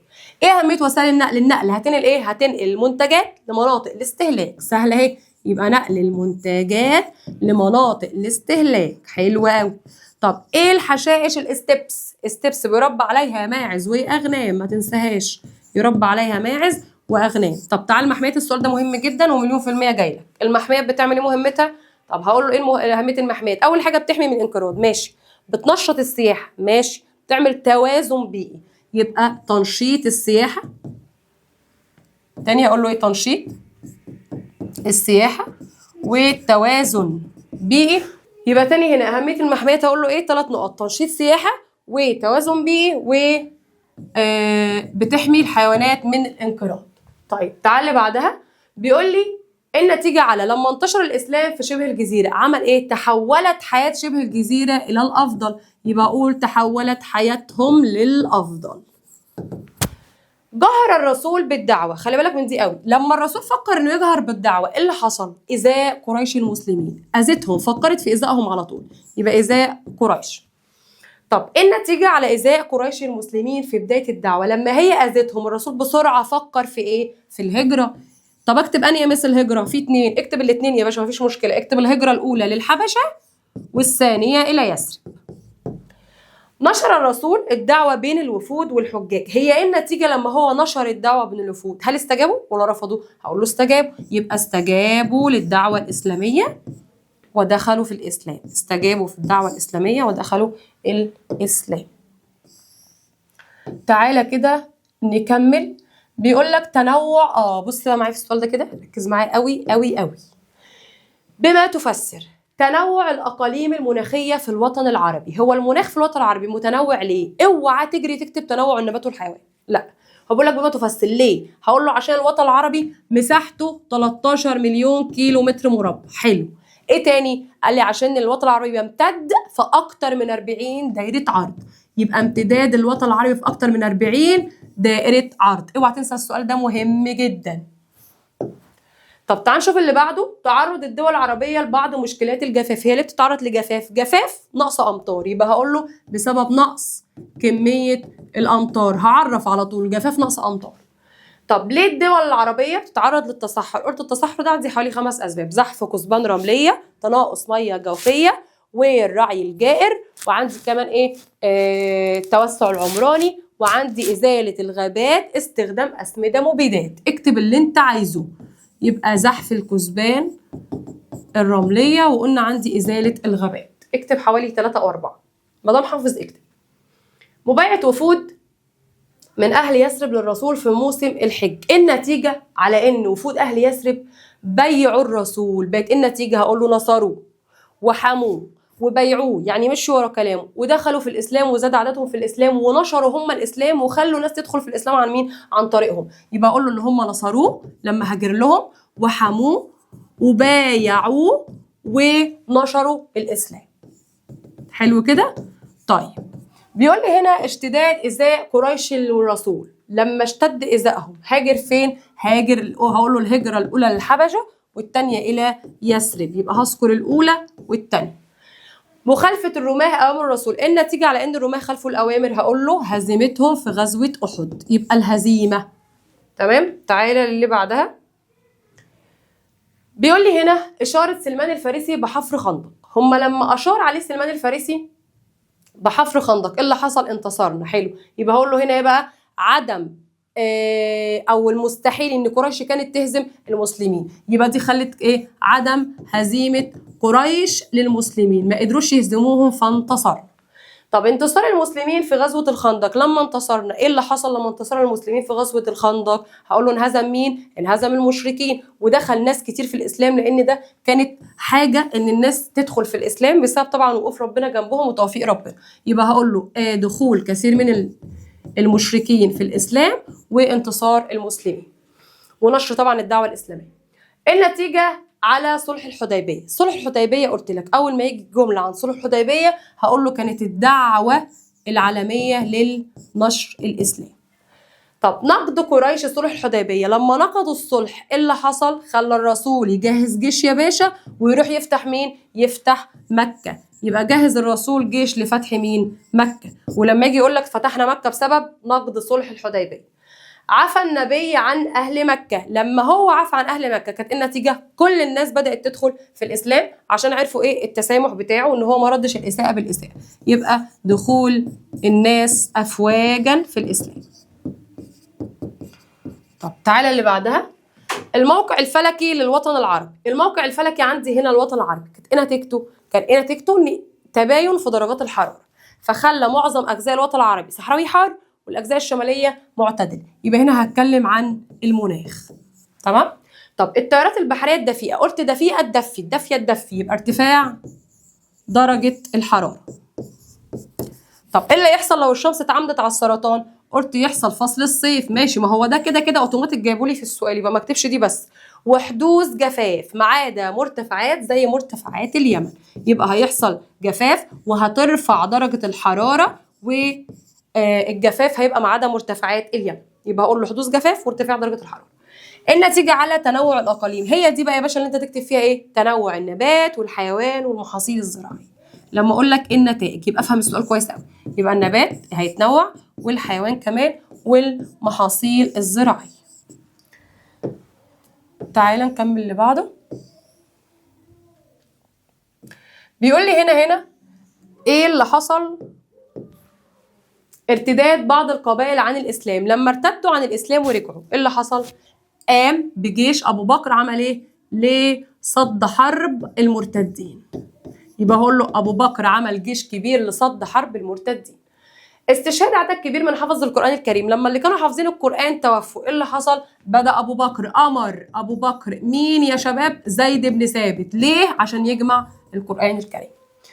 طيب اتساع أرجاء الدولة الإسلامية. لما اتسعت قوي وكبرت، فعهد علي بن أبي طالب، فكر عليه إن هو يعمل إيه؟ بسرعة ينقل مقر الخلافة. ننقل منين؟ من المدينة لحد الكوفة. يبقى هقول له على طول نقل المقر علشان يقدر يتواصل ويتنقل بين الدول براحته، فبدأ ينقله من المدينة لحد مين؟ الكوفة. الكوفة دي طبعا في العراق. وجود السكان في الواحات. هم السكان هيقعدوا في الواحات ليه؟ عشان خاطر فيها مية جوفية وفيها زراعة. وجود الشعب المرجانية، لسه قايلينها شعب مرجانية، يبقى يا باشا عشان النتيجة هيبقى قلة المواني، مش هيبقى فيه ميناء يقف عليه السفينة.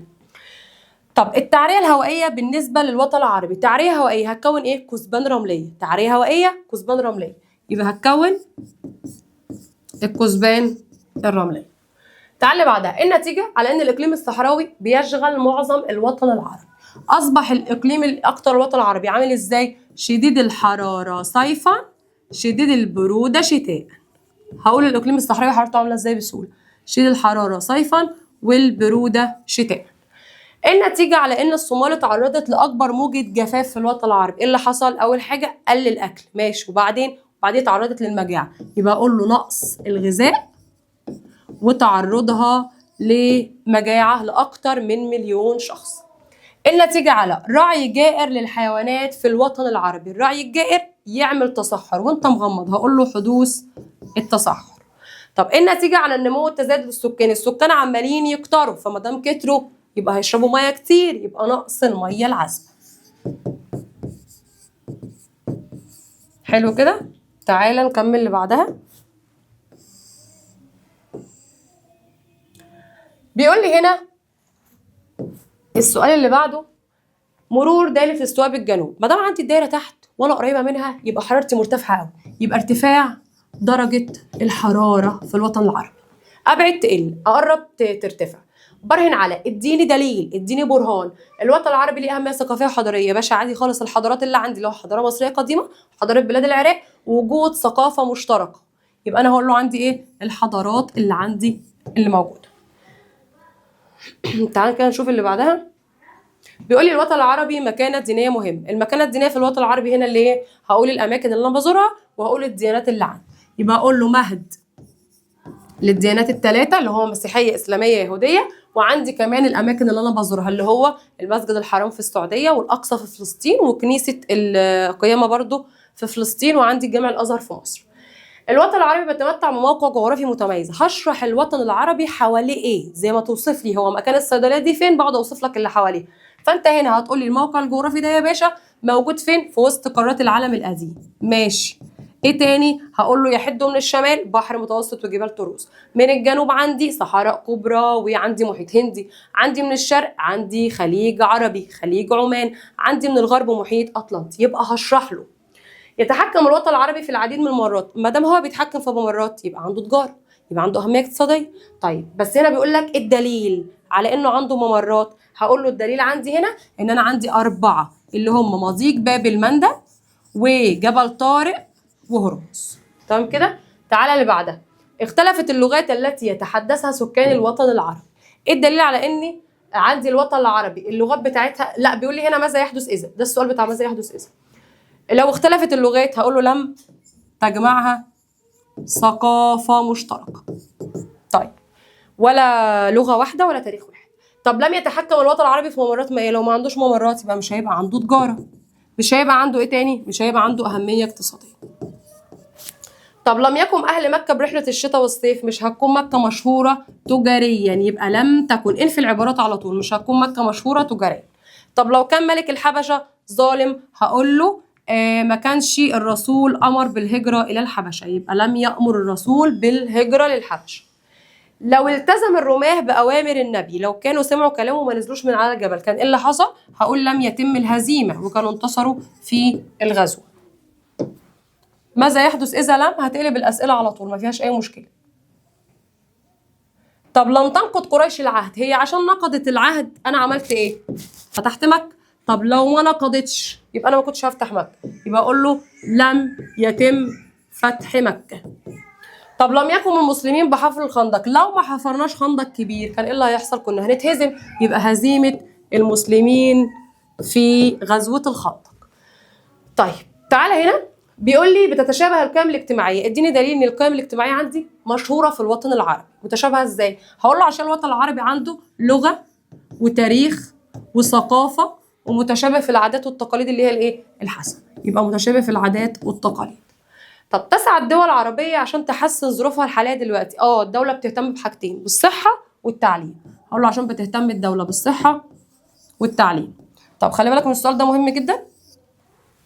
الدعوة عندي مرت بأربع مراحل، أقول له أربعة، أنا أقول لك إيه؟ سرية، جهرية، وعندي الدعوة، وعندي علمية. يبقى أنا هقول له في الأول السرية والجهرية كانوا في مكة، وبعدين الدعوة بالجهر بإزاء المشركين بقى، وإن إحنا عملنا الغزوات دي كانت المرحلة الثالثة والرابعة كانوا في المدينة. طبعا الدعوة العالمية اللي كانت بعد صلح الحديبية. طب تنوعت أساليب قريش، السؤال ده كمان مهم بيجي كتير جدا. ايه الاساليب اللي عندي اتنوعت؟ يعني قريش عملت الرسول والمسلمين بكذا طريقه، نوعت في الطريقه بتاعتها. هقول له ان هو اول حاجه عملوا ايه؟ اول حاجه ايذاء الرسول واصحابه، وتاني حاجه ان هم عرضوا عليه الاموال والزعامه، واخر حاجه خالص الحصار. يبقى اللي هو عرضوا عليه الاموال، وعندي الايذاء، وعندي اخر حاجه الحصار، وهشرح له. طب ايه العلاقه بين؟ العلاقه يعني اكون جمله ما تنساهاش. حروب الردة وجمع القرآن الكريم، هقول له ايه؟ استشهاد عدد من الناس في حروب المرتدين أدى إلى جمع القرآن الكريم. دي عملت دي. طب ايه العلاقة بين الزراعة والبطالة؟ هقول له الزراعة بتوفر فرص عمل، وبالتالي بتقضي على البطالة. ايه العلاقة بين الزراعة والصناعة؟ الزراعة توفر مواد خام للصناعة، يبقى هقول له الزراعة بتوفر المواد الخام لمين؟ للصناعة. تعال اللي بعدها.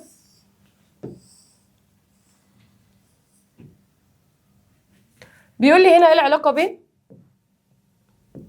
الزراعه ومعالجه مياه الصرف الصحي؟ هقول له لما بعالج مياه الصرف الصحي بتدخل في مين؟ في الزراعه، يبقى معالجه مياه الصرف الصحي بتدخل في الزراعه، وبكده بوفر الميه.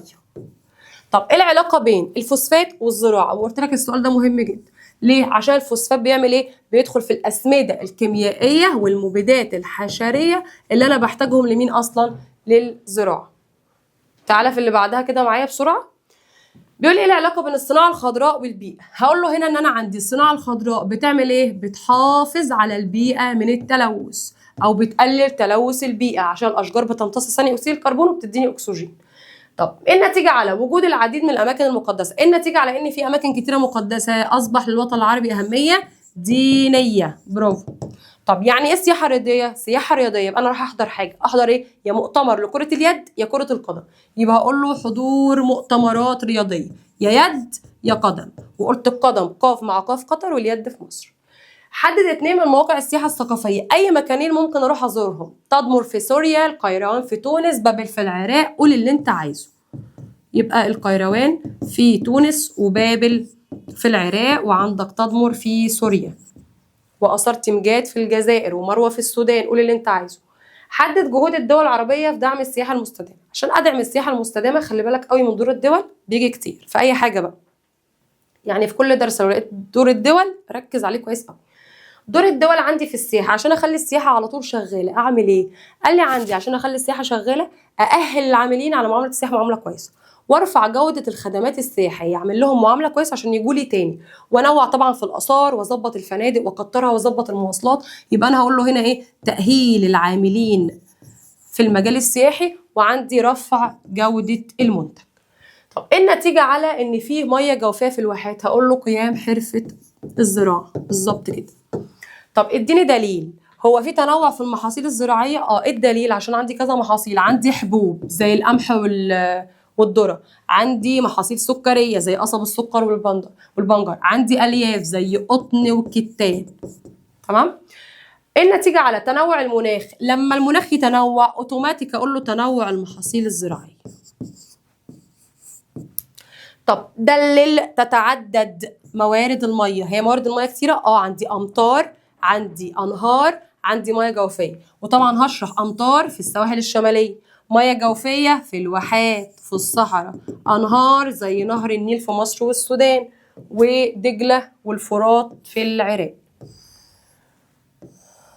تعالى عندي هنا بيقول لي هنا النتيجه على وجود عيون كبريتيه في مصر. فده في وجود عيون كبريتيه يبقى انا عندي كده سياحه علاجيه. يبقى انا عندي سياحه ايه؟ علاجيه. يبقى هقول له وجود سياحه علاجيه. وتاني حاجه هقول له دي اماكن لايه؟ يزورها السياح للاستشفاء. يعني ايه سياحه بيئيه؟ دي السياحه اللي بتتم في الصحراء. يبقى هقول له زياره المحميات في المناطق الصحراويه. حدد 2 من السياحة الدينية. قلت عندي مسجد الحرام في السعودية، والأقصى في فلسطين، وكنيسة القيامة في فلسطين. يبقى الحرام هنا في السعودية أقول له أي 2، وجامع الأزهر في مصر. دلل على تبذل الدول جهود لتحقيق السياحة المستدامة للسائلينها، تأهيل العاملين ورفع جودة المنتجات.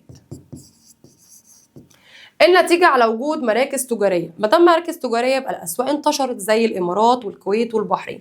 يبقى وجود مراكز تجارية عندي أدت لانتشار الأسواق أو أضخم الأسواق التجارية في الإمارات والكويت والبحرين.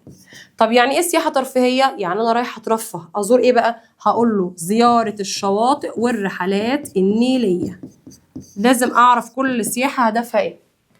النتيجة على سقوط الأمطار على الساحل الشمالي من فوق. لما الأمطار تسقط على الساحل الشمالي، قلت لك يا شباب سنة 6 أي حاجة بيسقط عليها مية أو فيها مية يبقى فيها زراعة.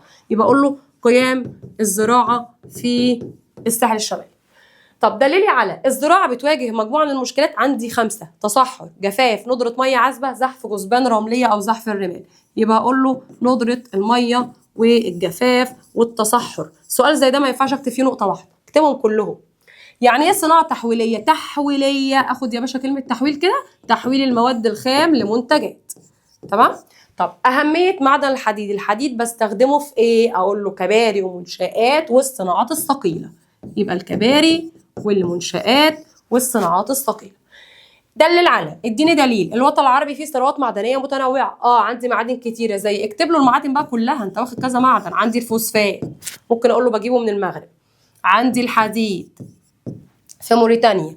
عندي الذهب الأول في السودان وبعده في مصر. بشرح المعادن عادي خالص.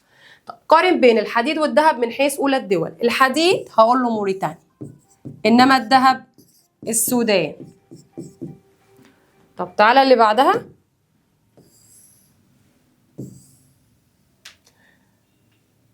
بيقول لي هنا يعني ايه صناعة استخراجية. استخراجية وانا مغمضة هقول له يعني كلمة استخراج. يبقى استخراجية ياخد استخراج، وتحويلية ياخد تحويل.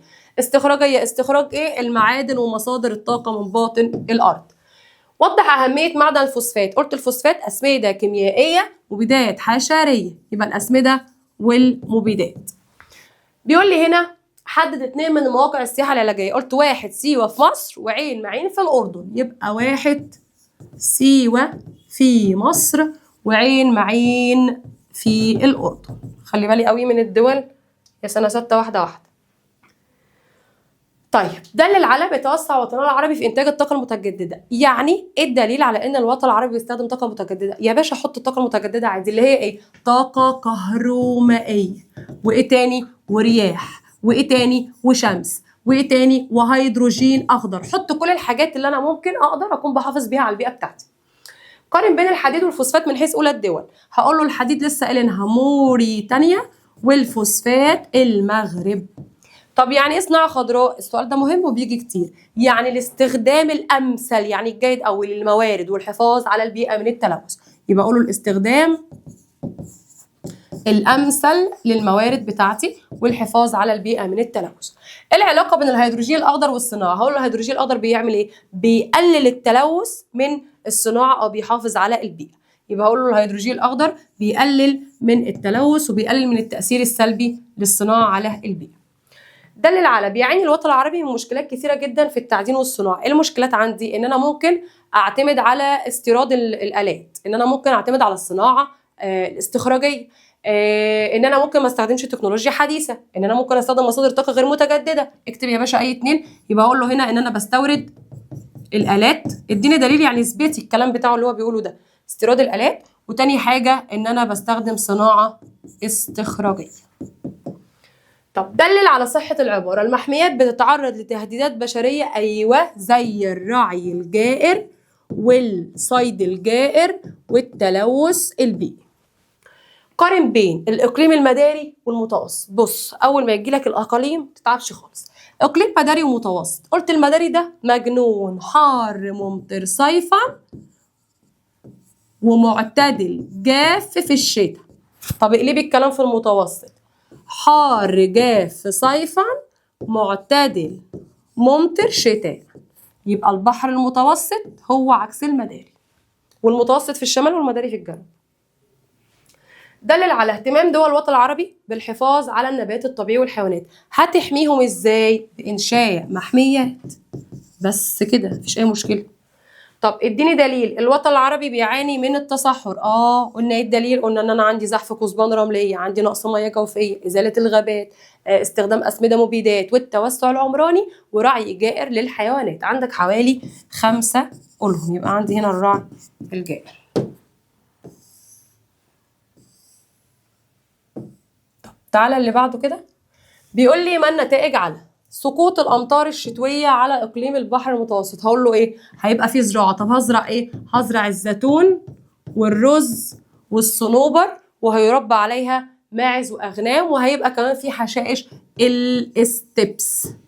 طيب دلل على تنوع الاقاليم المناخيه. هنا بقى في اديني دليل يعني اثبتي. هو انا عندي في الوطن العربي في اقاليم مناخيه؟ ايوه 3، اقليم بحر متوسط وصحراوي ومداري. يبقى هنا هقول له الاربع اقاليم، بحر متوسط وصحراوي ومداري. تمام. طب قارن بين المداري والصحراوي من حيث الخصائص المناخيه. هقول له عندي هنا المداري، احنا لسه قايلينها، قلت المداري مجنون، يبقى حار ممطر صيفا وجاف في الشتاء. طب والصحراوي هبدأ بكلمة شديد، شديد الحرارة صيفا، شديد البرودة شتاء. يبقى شديد الحرارة صيفا وشديد البرودة شتاء. طب تعالى بعدها العلاقة بين المشكلات البيئية والحياة النباتية والحيوانية. هقول ان المشكلات البيئية هنا بتأثر او بتدمر الحياة النباتية، يبقى المشكلات البيئية بتدمر الحياة النباتية. قلنا ما العلاقة؟ بكون جملة ثلاثة.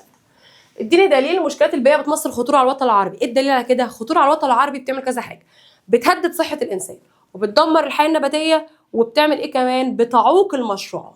يبقى هقول له بتهدد صحة الإنسان وتعوق المشروعات. معلش انا بكتب بسرعه عشان ما اطولش عليك الفيديو. وبتعوق المشروعات، وايه تاني؟ وبتدمر الحياه النباتيه. طيب ايه العلاقه بين السكان وندره المياه العذبه؟ جمله بسيطه خالص هكونها. هقول للسكان النمو السكاني يعمل ايه؟ يؤدي لندره المياه العذبه. طب ايه العلاقه بين الطاقه النظيفه والمشكلات البيئيه؟ هقول له الطاقه النظيفه تحافظ وتقلل من المشكلات البيئيه وتحافظ على البيئه، تقلل من المشكلات. تعالى اللي بعدها كده، الصفحه اللي بعدها اخر صفحه عشان ما تزهقش مني. هو كده احنا خلصنا يا سنه 6. يا رب نكون قدرت ألم معاك المنهج كله. ركز في الأسئلة إن شاء الله، إن شاء الله بإذن ربنا. الأسئلة دي لو ذاكرتها كويس قوي مش هيخرج عنها الامتحان، وما تقلقش احنا وراك وهنراجع معاك واحدة واحدة. اسمع بس الأسئلة دي، اسمع الفيديو كويس قوي، وإن شاء الله مش هيخرج منه أي حاجة في الامتحان. بس فسر الأسئلة براحتك، وأهم حاجة تكتب الأسئلة إجاباتها كاملة. شكرا يا سنة 6، واستنونا في الفيديو الجاي.